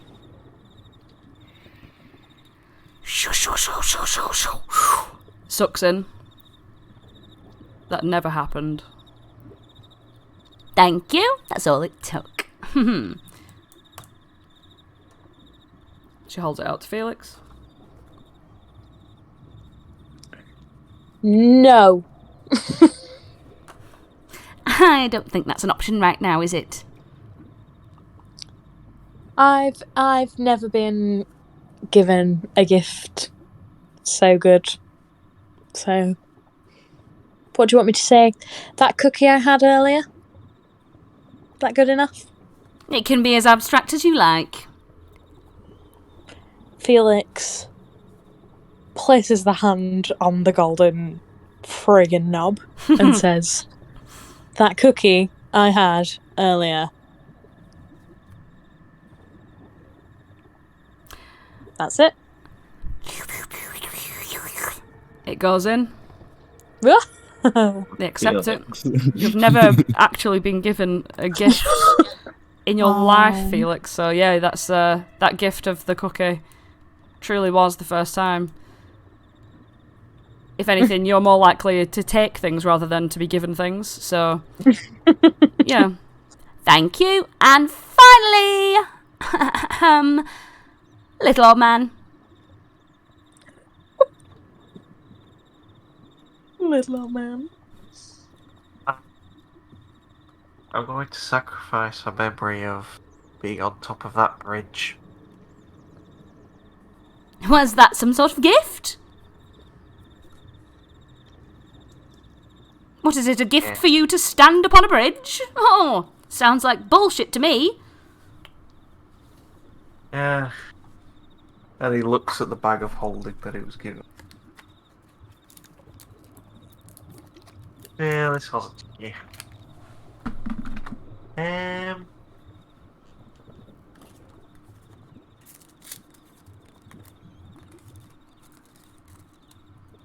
And he just hands over. I don't know. I don't know. Touch the knob and tell me the memory of the best gift you've ever been given. Probably my life.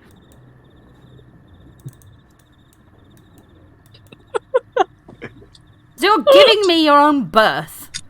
No, Oswald, don't do that. Oswald, I've got I an idea. suppose that was a very good memory, actually. Oswald. So Oswald. I will say that.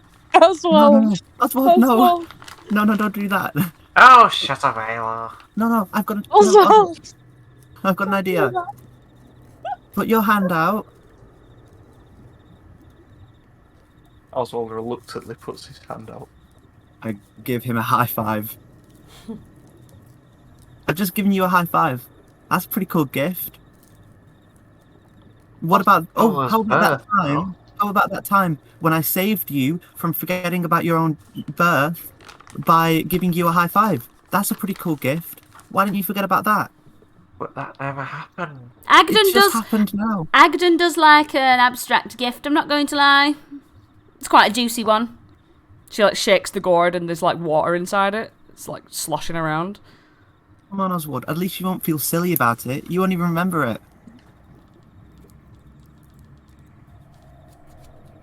Oswald just grunts.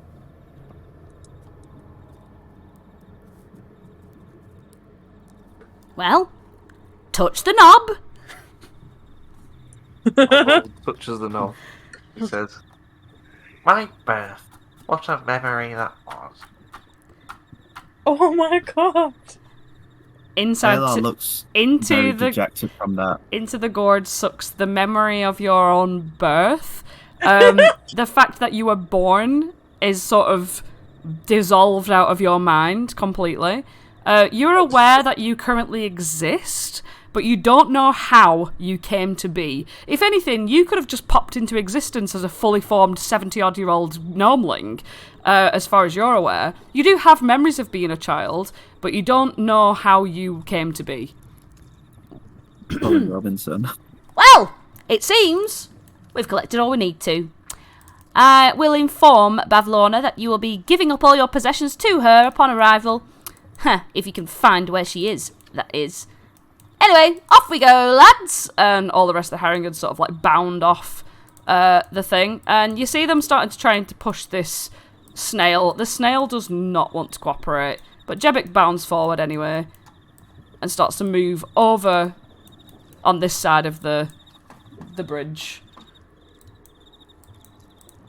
They're moving forwards. The snail sort of stops in its tracks a little bit, and through the fog, Felix, you can see, as you're looking over there, you see the snail sort of like looking longingly at you all, as it doesn't want to be with these guys.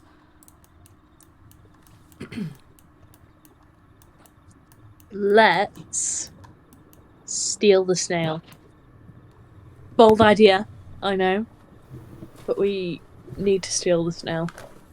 I've decided. We need to steal the snail. As a cohort, it is imperative that we steal this snail.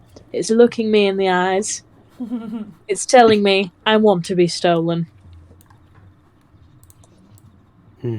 Well, we do have an expert snail rider. Maybe if we get Oswald onto the back of it, we can make it go super fast and run away. I don't know if I feel confident fighting off that group. Well, we're pretty smart.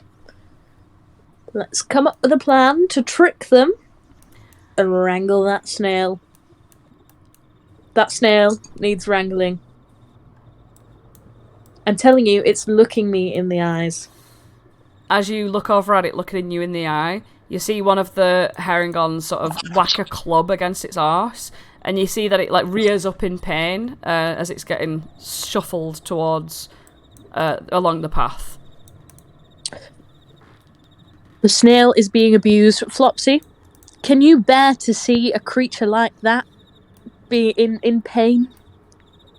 Devastated. I don't like it, but what can we do? Does anybody have a plan? Let's make one. It's making slow but sure progress along this path. As Jebic leads the way. None of them look back at you. They don't give a shit. Right, stealth mode. Let's go. Let's follow. Behind. Be stealthy. We're off. Well, let's cross this log. Okay, so you have men. You have 2 logs to follow. We're all Felix tied by a a rope, so we have to go. All right. Felix is on one of the ends, so I'm assuming we have to follow Felix. It's exactly the dilemma Aelar spoke about. Yes, Felix, as soon as you try to make it over this log, you get to about here. Sorry, Aelar, go back a minute. Felix jumps up onto this log, and you are attached by this rope, but your rope is a 50 feet rope of silk. I suppose you're attached to Aelar, so you are still, the rope is still slack between you and Aelar, so you can move a bit further forward without provoking anything. But however, when your booted feet land on this log, you realise it is slick with moss and algae. Make a dex save, please. Shit. Oh, making a dex save. 1 second. Why do I have to go and do silly things like this? Oh, good. Right, yeah. So your foot slips a little bit, and then you like hold your arms out like whoa, and you steady yourself like a tightrope walker, and you're able to walk across it. Woo! So you can get down to wherever you want to go within 50 feet of Aelar. So you are 30 feet from her now, so that's okay. The rope sort of sags into the swampy water. Let's just move over. like in this direction then. Roll a stealth check if you want to sneak up on them. I don't want to like sneak. Do I have to roll a stealth check? Being here? Yeah. Am I You're close to only them? you're only like 50 feet Oh. away from them. But it 50 is feet. quite it is quite foggy. So would you be obscured? You'd be obscured from sight, but you wouldn't be obscured from the sound of your feet slopping through the mud. Yeah. I am like. I meant more in the sort of footed. sense. Yeah, in a getting advantage. visual sense, you are quite obscured by the fog. But in terms I of am rolls, fog. All right, do a What am I doing? A do stealth check. a stealth check. Yeah. I am fog. All right. Oh. I on the other side would also like to be quite stealthy. Okay, so roll stealth. Nice. 21. Okay, so progress to where you'd like to be. Well, I'll probably get to about here. Okay. How close am I getting? Oh, bloody hell. Hang on. Oh, this is quite handy, this 50-foot rope, you know. Quite legal as well. So, Aelar, as you've got to there, Oswald, you've been dragged to there. If you wanted to try and stealth along with Aelar, then please roll stealth. If you don't roll stealth, you're going to be dragged along the knots and roots of these trees. Okay. Flopsy and Holland.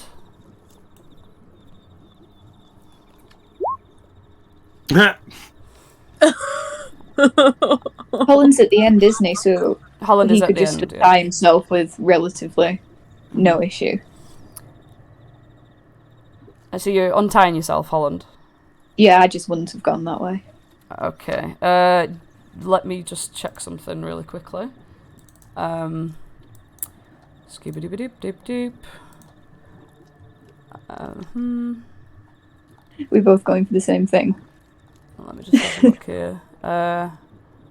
Hey, Flopsy! You try your best to untie this rope, and you cannot. And with Flopsy's nat 1 stealth there, Flopsy's been too busy sort of making sure you're okay, because you look a bit peaky after that situation.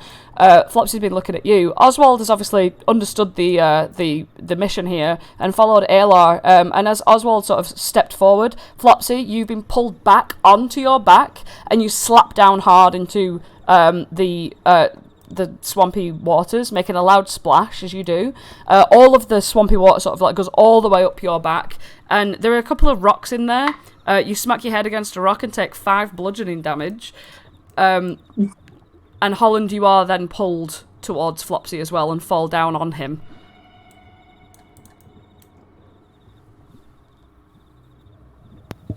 Ow! Hello, Holland. Hi. Are you okay? I guess so. It kind of hurts at the back of my head. The top hat didn't really cushion the blow like I thought it would. Oh dear. Here, I'll help you up. And he holds out his hand to pull you up. He takes your hand, stands up, and then his foot slips again and he falls forward. So he kind of splats into the ground again. So he's got swamp all up his back and all up his front now. Third time's a charm. Come on. Thank you. And he just starts brushing himself off, using prestidigitation at the same time to clean himself up. Holland's just going to shake like a dog and hope it comes off. Flopsy reaches like a finger forward and lightly brushes you to cast prestidigitation, without you realizing that it's not you doing it. Yeah, the sort of mud sort of slides off you like that sort of water retardant material, slops off you onto the ground, and you are pristine underneath.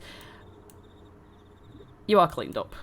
Felix, you are currently sneaking up on these Harengons. Where is it you would like to position yourself as you are sneaking? I've got no plan but to sneak. This is really bad. Hang on, let me just do a little I'm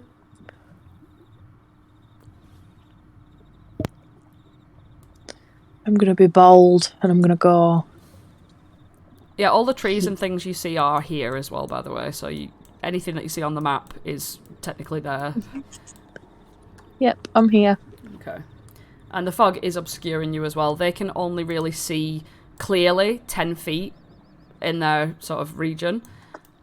But you do sort of hear one of them go, What's that noise? Do I hear that? no. You can hear the lapping of the water as you are standing in front of this log, Aelar. What would you like to do? I'd like to. Oh, I know what I'd like to do. I'd like to say, "Oh, Jebek and Jebek's friends, I have a question to ask you all." And I'd like to sort of shout that. Jebek does a huge leap over and lands on the log very expertly. She crosses her arms and she goes, Hey up, what now? Oh, well, it was one of your friends I wanted to talk to. Which one? him, Like- him or him? Him and him. Him and him! They stand to attention. What's the jolly matter? Well, I just thought, okay, I know this is weird, a bit sudden, but you know him, and him? Yes. Not intimately, but yes. Well, I think they're really cool. Oh! Roll persuasion check.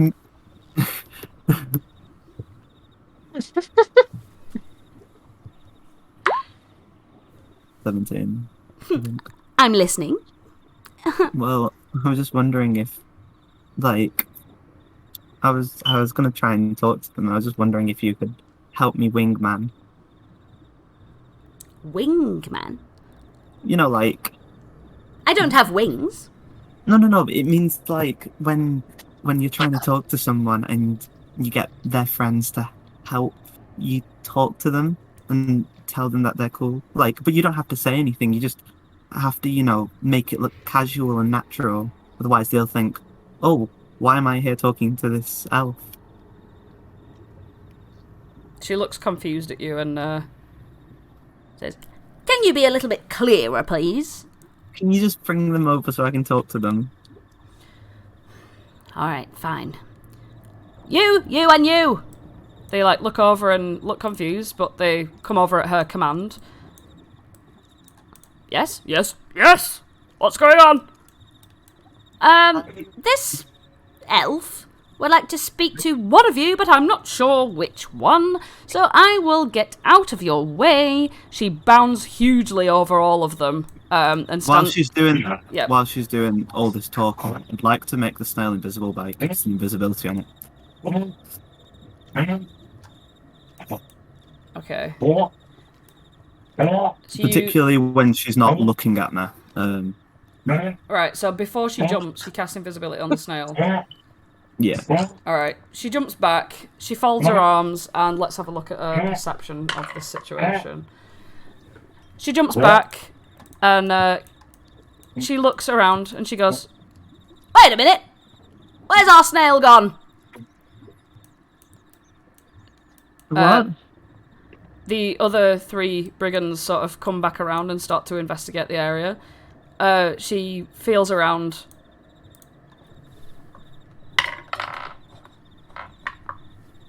She doesn't seem to have, like, put her hands on the snail at any point yet. Oh, let us come over and help you. I feel like this is all my fault for trying to get your attention, and then you weren't paying attention to the snail. Come on, guys. Right, when you when you stand up on the log, make a dex save. Oswald, you're dragged up onto the log as well with very little chance. So both make dex saves. Gosh. 10. You stand up. Oh, me as well. Yes, you, Oswald. Aelar, you stand up and sort of gingerly, like, sidestep your way through the log, realising it's very slippy, and you manage to get midway through.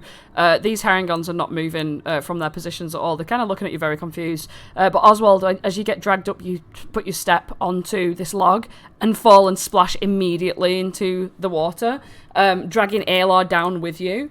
The fall is only, like, 4 or 5 feet, so you're not going to like actually take damage from it, but you are splashing into the water, and they all sort of like go ha ha ha ha ha ha, jolly good fall you did there. Yeah, it was well funny. Come on, guys. Did you have a nice trip? Yeah, come on, everyone. Look, we're splashing around in this water because we can't get up. Aelar like intentionally falls over, mimicking Flopsy's attempt, like genuine attempts to get up. Oh gosh, this is so embarrassing. It would be so funny if you were all here to see this. These two, they're all sort of like coming over to like laugh at you and point and laugh whilst you're in the water.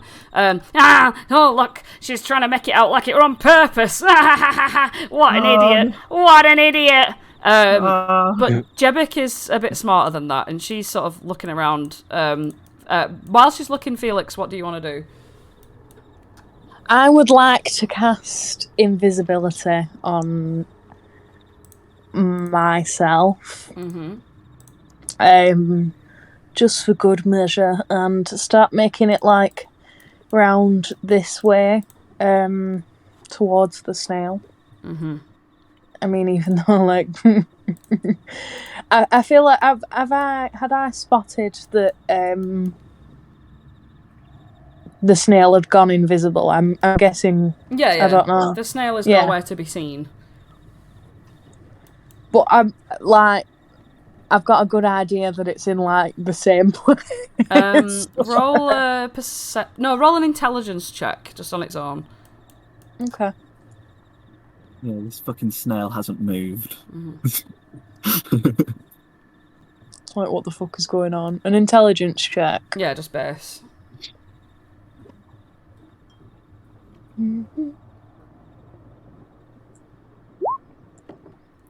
You are pretty certain it's not moved.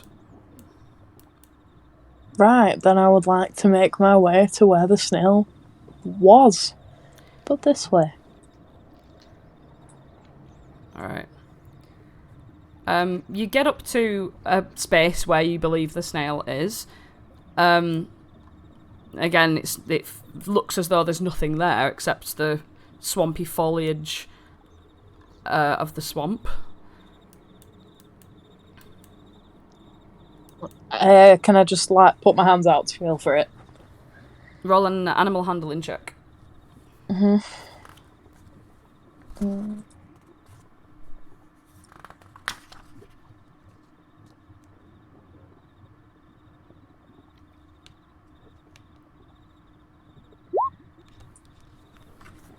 Okay. 14.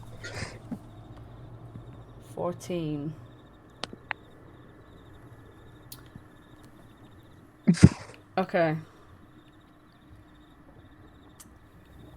Your hand touches this invisible snail shell. You feel its sort of rough exterior, and on its snail shell you can sort of feel these like little indents where it's been hit by the clubs. And as you extend your hand out there and you touch it, you see Jebik sort of getting closer and closer to sort of where you presume the snail's back end is. She's looking around. I would like to reach into my bag Right, you gone. and withdraw. Are you ready for this, guys? The rubber ball that screams. And I've used this one too many times now, but I'm gonna throw the rubber ball that screams, like sort of behind Jebuk, sort of, or like at Jebuk, in that sort of area. Not bothered where it goes. I'm not really aiming that meticulously. I just want it to go somewhere around there. Okay, roll a dex check. Just to whiz it. I'm doing a lot of checks today. Doing a lot of checks, yeah.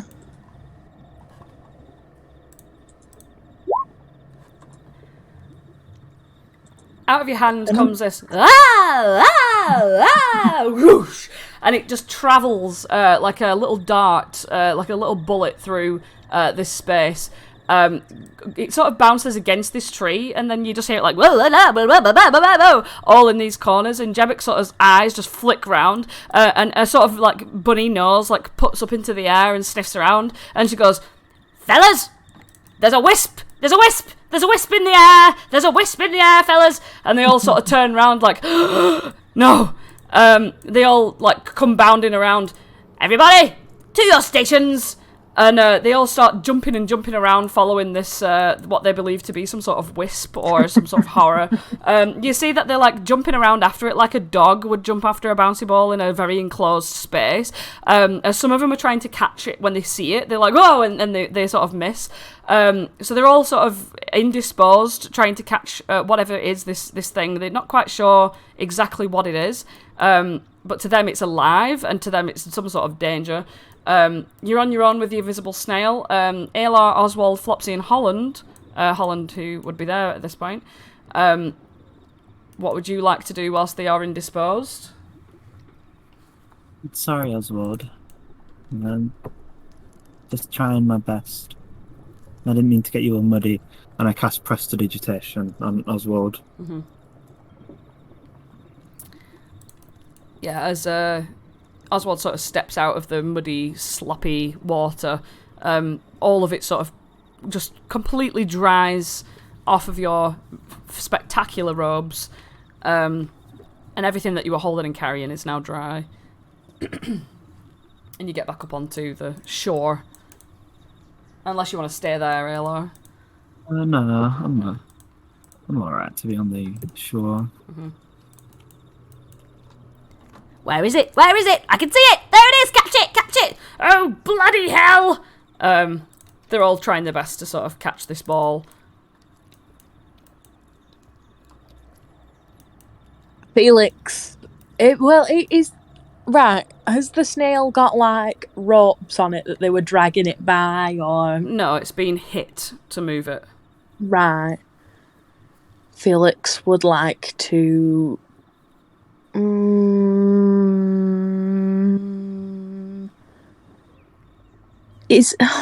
See, I don't know how to move this snail now. I don't want to hit the guy. Snail riding time. Felix is going to attempt to ride the snail. Okay, alright, this is another animal handling check. So the first one was for it not getting scared of you, and then this one is for it to accept you onto its snail shell. The first one was for it not getting scared of you, and the second one is for it not getting scared of you. Okay, let's see what it thinks of that. Shit. Ooh. You sort of pull yourself up, and like you're standing in the indentations as footholds, because it's quite a smooth shell, if not a little bit like textured. But you sort of stand in one of the sort of cracks in its shell, and you hear it sort of like as it like rears, and you're causing it some pain here to climb up on it. And when you get up on top of it, it starts to like slither forwards and forwards and forwards and even more forwards. And it's almost like making a break for it in the slow pace that this snail can. Forwards and forwards and even more forwards. No one can see this snail and Felix as they are both invisible. So, over on the shoreline, you guys have seen that these Harengon have chased the thing a little bit further into the depths of the forest. You see that they've like sort of disappeared into the fog a little bit there, but they're still, the shadows are still moving around, that they are still nearby, trying to discover or figure out what this mystery of the screaming ball actually is. Flopsy, Holland, Oswald, and Aelar. Just a quick one on the logistics of message. You don't need to see them to be able to do message, do you? No. Because it doesn't say that in the description. No, you don't. You can do it between walls and shit, so yeah, no. Yeah, Flopsy's going to look over in the direction that the snail was in and be like, Felix, are you safe with the snail? No. Well, are you at least separated from the party of Harengons? It moves further and further and further. Yeah. The snail is leaving. I am leaving. I don't know where we're going. I'm on the snail, and the snail is running away. The snail is running away.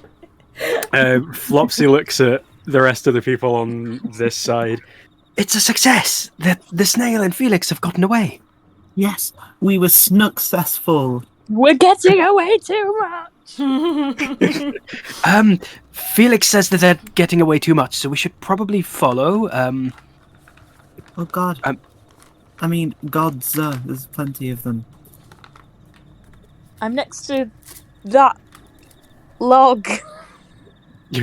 Well, Holland, if you want to lead the way, I'll try and be. As the snail's been pulling Felix, Aelar, whoof, you fall into the water, and you're getting dragged. You bang your head against this side of the shore, and you end up over here. You see one of the Harengons sort of like look over. You just see through the fog. It's like ears prick up. Oh, it's so tight. On Oswald as well, you're getting dragged. You're in the water again. Flopsy, you are thankfully 5 feet away from Oswald enough to not be dragged in. Flopsy's going to try and walk along the log before he gets pulled into the water. Is that a dexty thing? No, you're a Harengon. You don't have to. Oh, lovely. Well, instead of focusing on that, while he kind of side-foots his way along the log, this boy over here, just let me have a little... He's perfectly within range. As he fully turned around and looked at what's happening with us. He's looking right now. In fact, he's taking another step forwards. I am going to cast Phantasmal Force on him. Okay. And hope that he fails the save. So. The save is what? An intelligence check against my spell save, which is 13. So an intelligence check. Okay, right.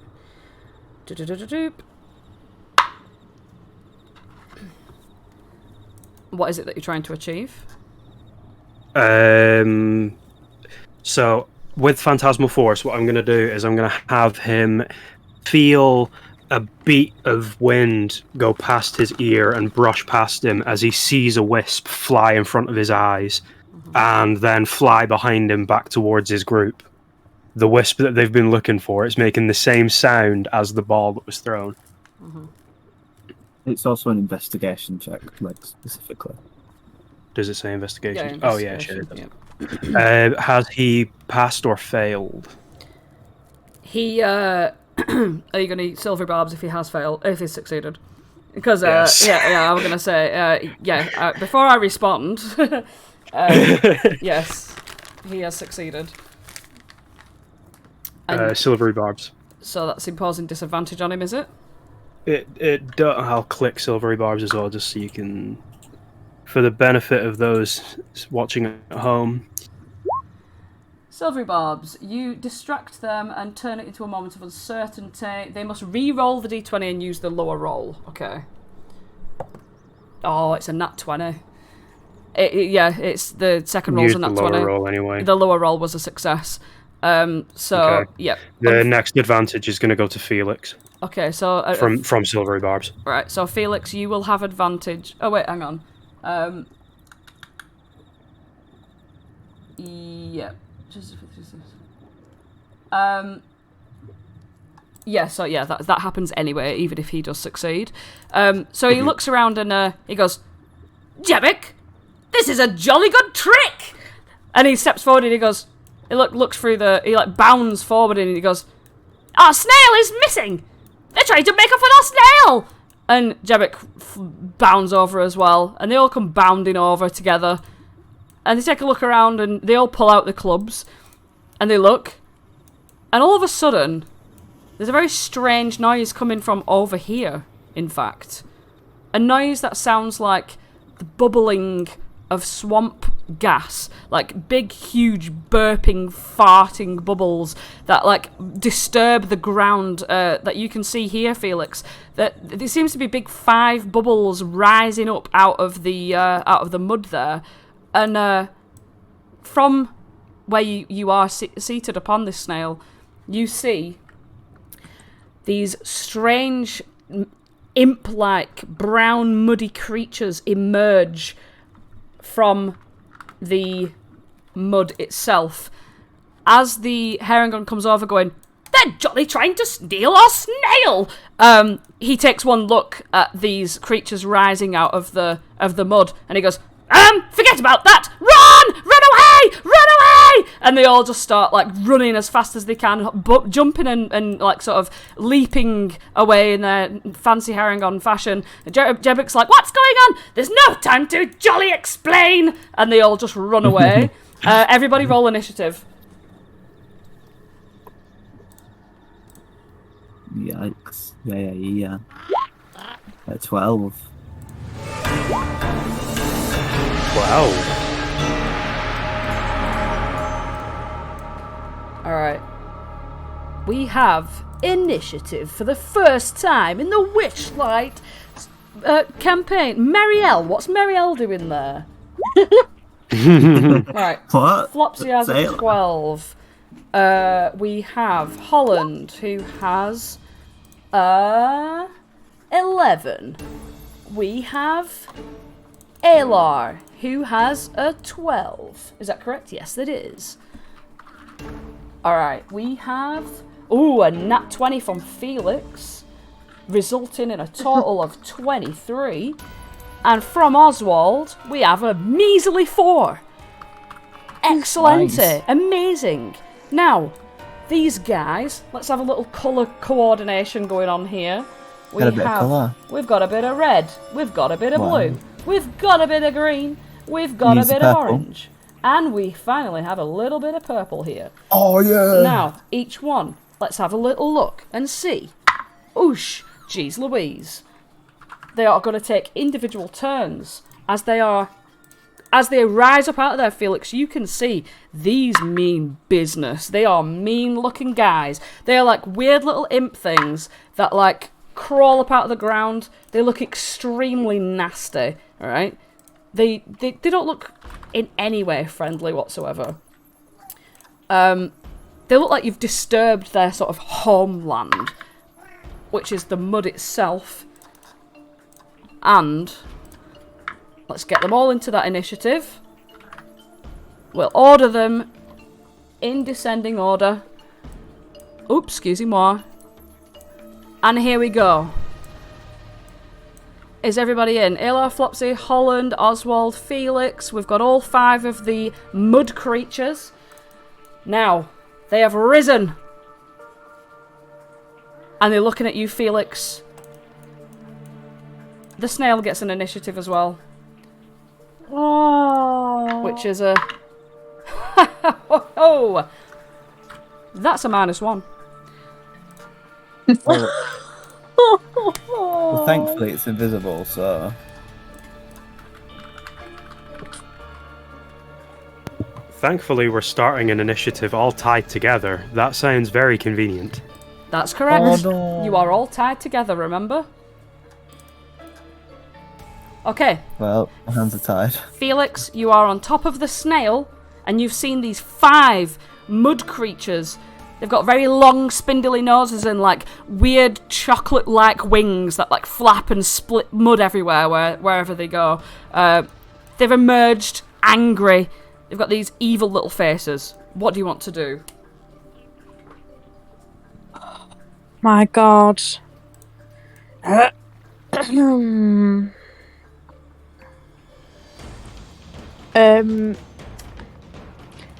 I would like to command this little purple fella to flee.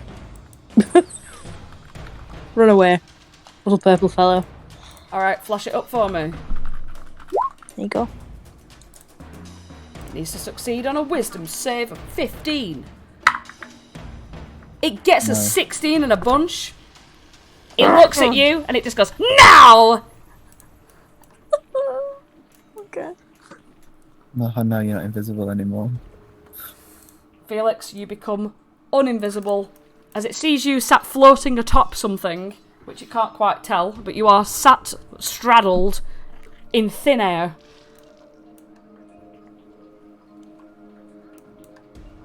I'd say that the tip of this snail shell is about 10 feet off the ground. Sorry, about 8 feet off the ground. It's a giant snail after all. You have a bonus action or movement. I'm loyal. I ain't leaving this. I ain't moving without this snail. So nothing. You're going to stay sat upon the snail? Loyalty. Yes. Alright. Okay. Is that the end of your turn? That is the end of my turn. Okay. It is the green mud mephit, which is the middle one. He's going to... he can fly. He's going to come flying up towards you on this side of you there. And he is going to... throw up some viscid mud onto you. Let's have a look here. It's called Mud Breath. It belches this mud onto you. Make a dexterity saving throw, please.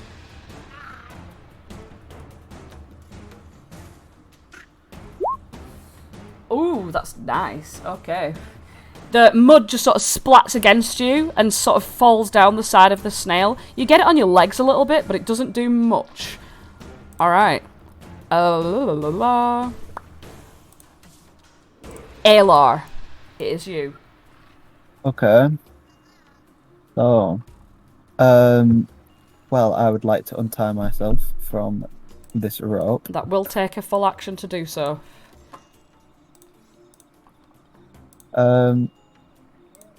Yeah, that's fine. I untie myself from this rope. I undo the knot, and then Aelar draws her sword, and like Flopsy, Oswald, Holland, maybe Felix if you're looking, you all see Aelar like do a pirouette, and then like sing a perfect C note, and then she's ready. She has activated the blade song. All right. And that's her turn. Okay. Flopsy, it is you. You are standing on the log. You can't really see much through the fog over here, but you hear the belching sounds of these weird creatures. Oh, should we be running as well, like the other ones did? Flopsy's gonna struggle with the rope and try to untie himself. Can he just do that, or does he need to roll for it? It's a full action just to untie yourself. You use your action to do so. Okay. As he's kind of jiggling about with his middle, getting the rope, he's kind of brush against his pocket, and his hand will slip in, and he kind of looks a bit confused at what he pulls out. Why do I even have these things in my pocket?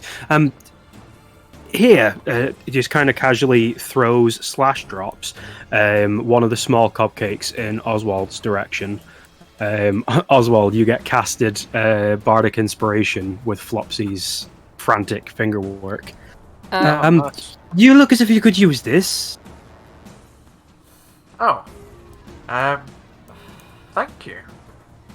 So That's okay. Explain what Bardic Inspiration does again. It gives what? It gives a D6 on an upcoming check for you. I can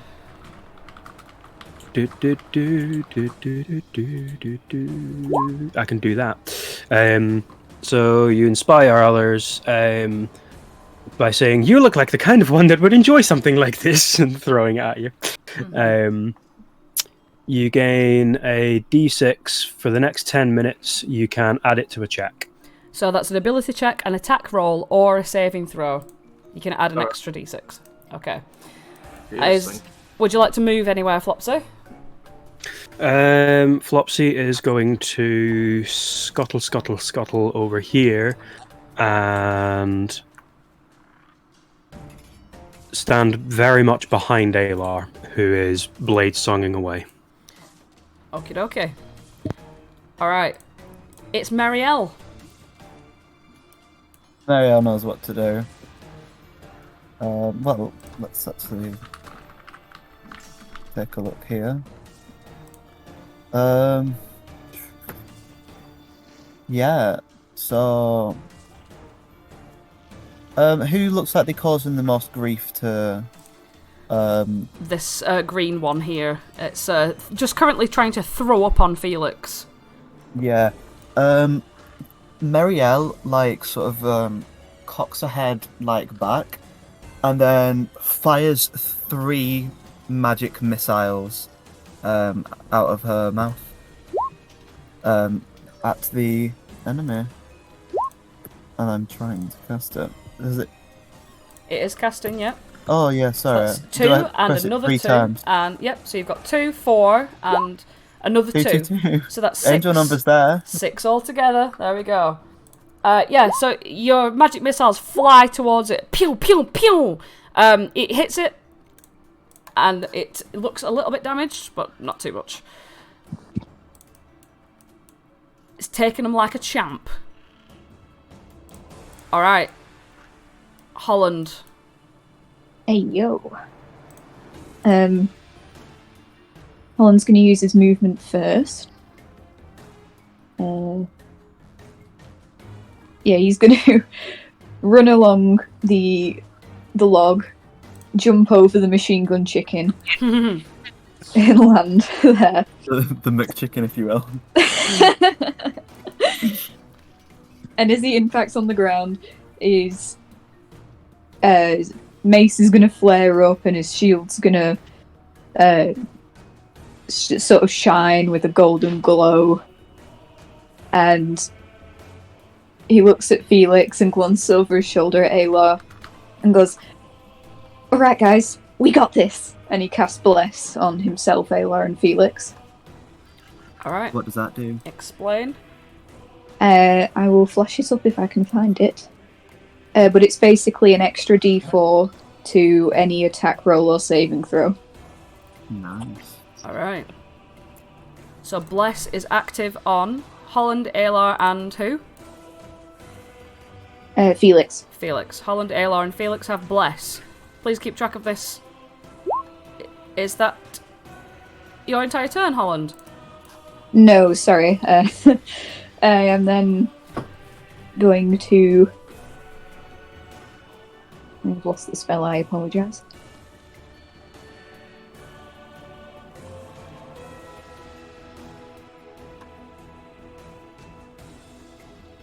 He's going to call out to the green one and go, "Hey, pick on someone your own size," and use Compelled Duel, which is a wisdom save from the creature. Alright, here we go. What's the DC? It is 14. It looks over at you. It's got a 12. It fails. Nice. What happens? It has disadvantage on attack rolls against anyone other than me, and must make a wisdom saving throw each time it attempts to move to a space that is more than 30 feet away from me. Alright, I'll flag that one up. It's got disadvantage on everyone but you. Excellent. Alright. That's me. Brilliant. This red one is not happy at all with this. It's heard your call, and it's going to come flying towards you. Oop. That's as far as it can get. And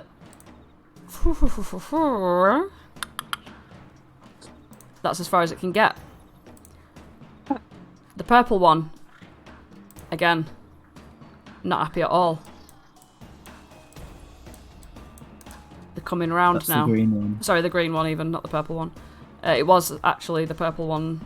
What's the green one's flag mean? Excuse me. It was the... What? What, Oh no, what's that I flag know on the what green happened. one? I know what happened. It's because when I put it in its space, I accidentally moved the green one. Yep. So the purple one comes over. What does the flag on the green one represent? It means that it's got disadvantage against everyone except Holland. The blue one's turn now. Comes flying over.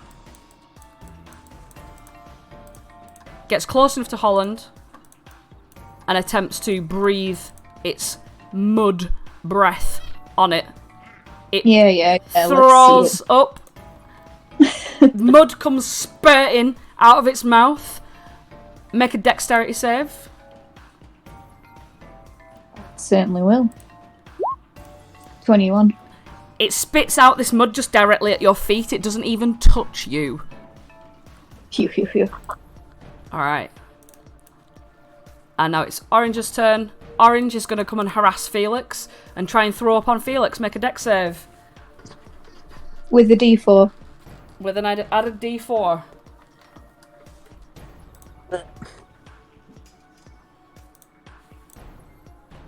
I'll put something on everyone who's blessed so that they know.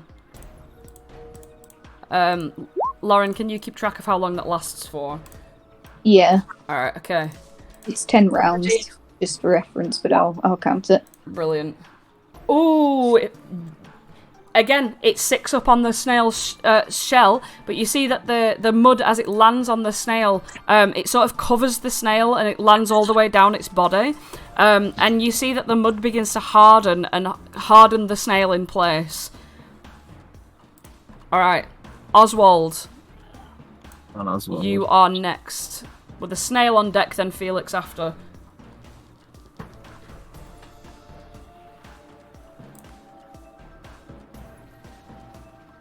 Wait, can you hear me? Yeah. Yeah, now we can. Yeah. Which was the most injured?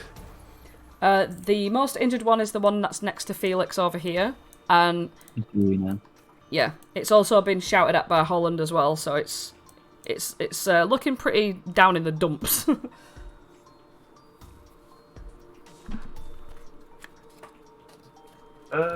Wait, how far is one square again? 5 feet.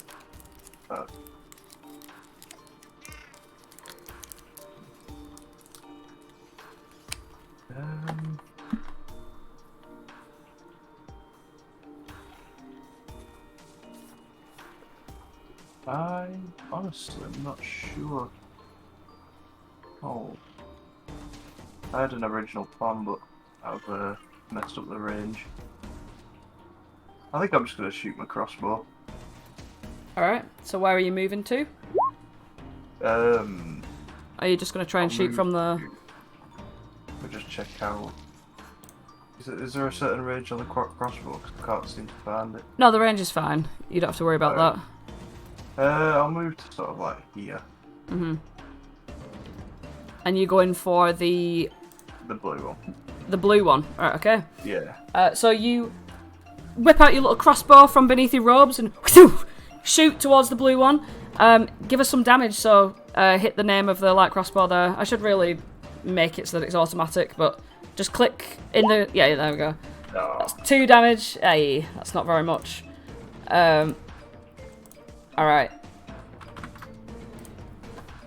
It gets hit. The snail struggles underneath you, Felix, and it can't move. Felix, it's you. Come on, Felix. The snail! This is what it was all about. God. I would like to be a little bit violent and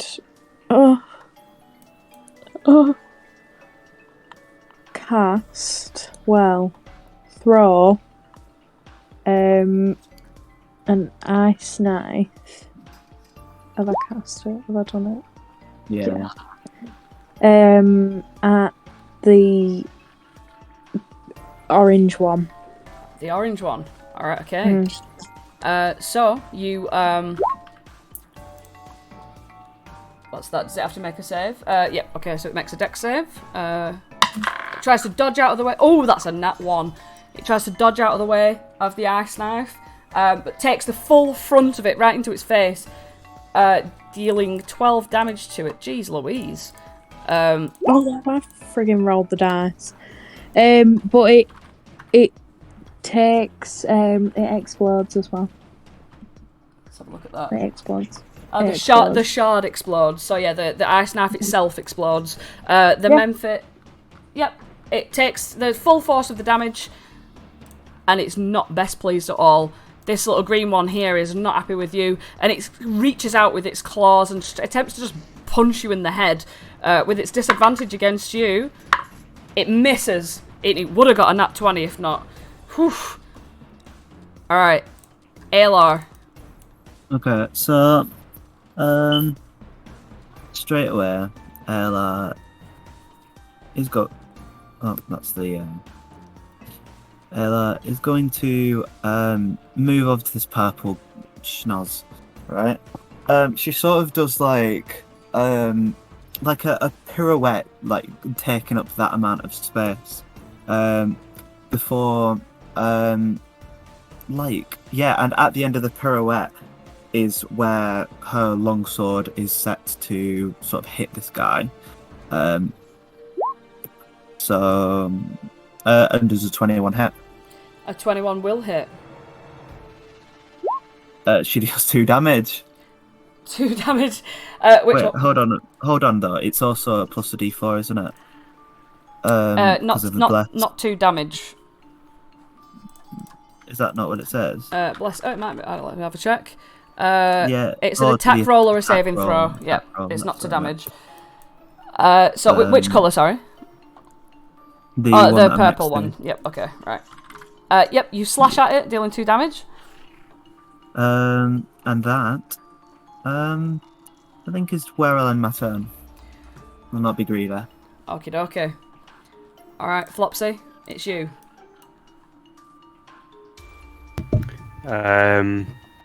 Flopsy is going to take a look at where he is in relation to everything else. Okay.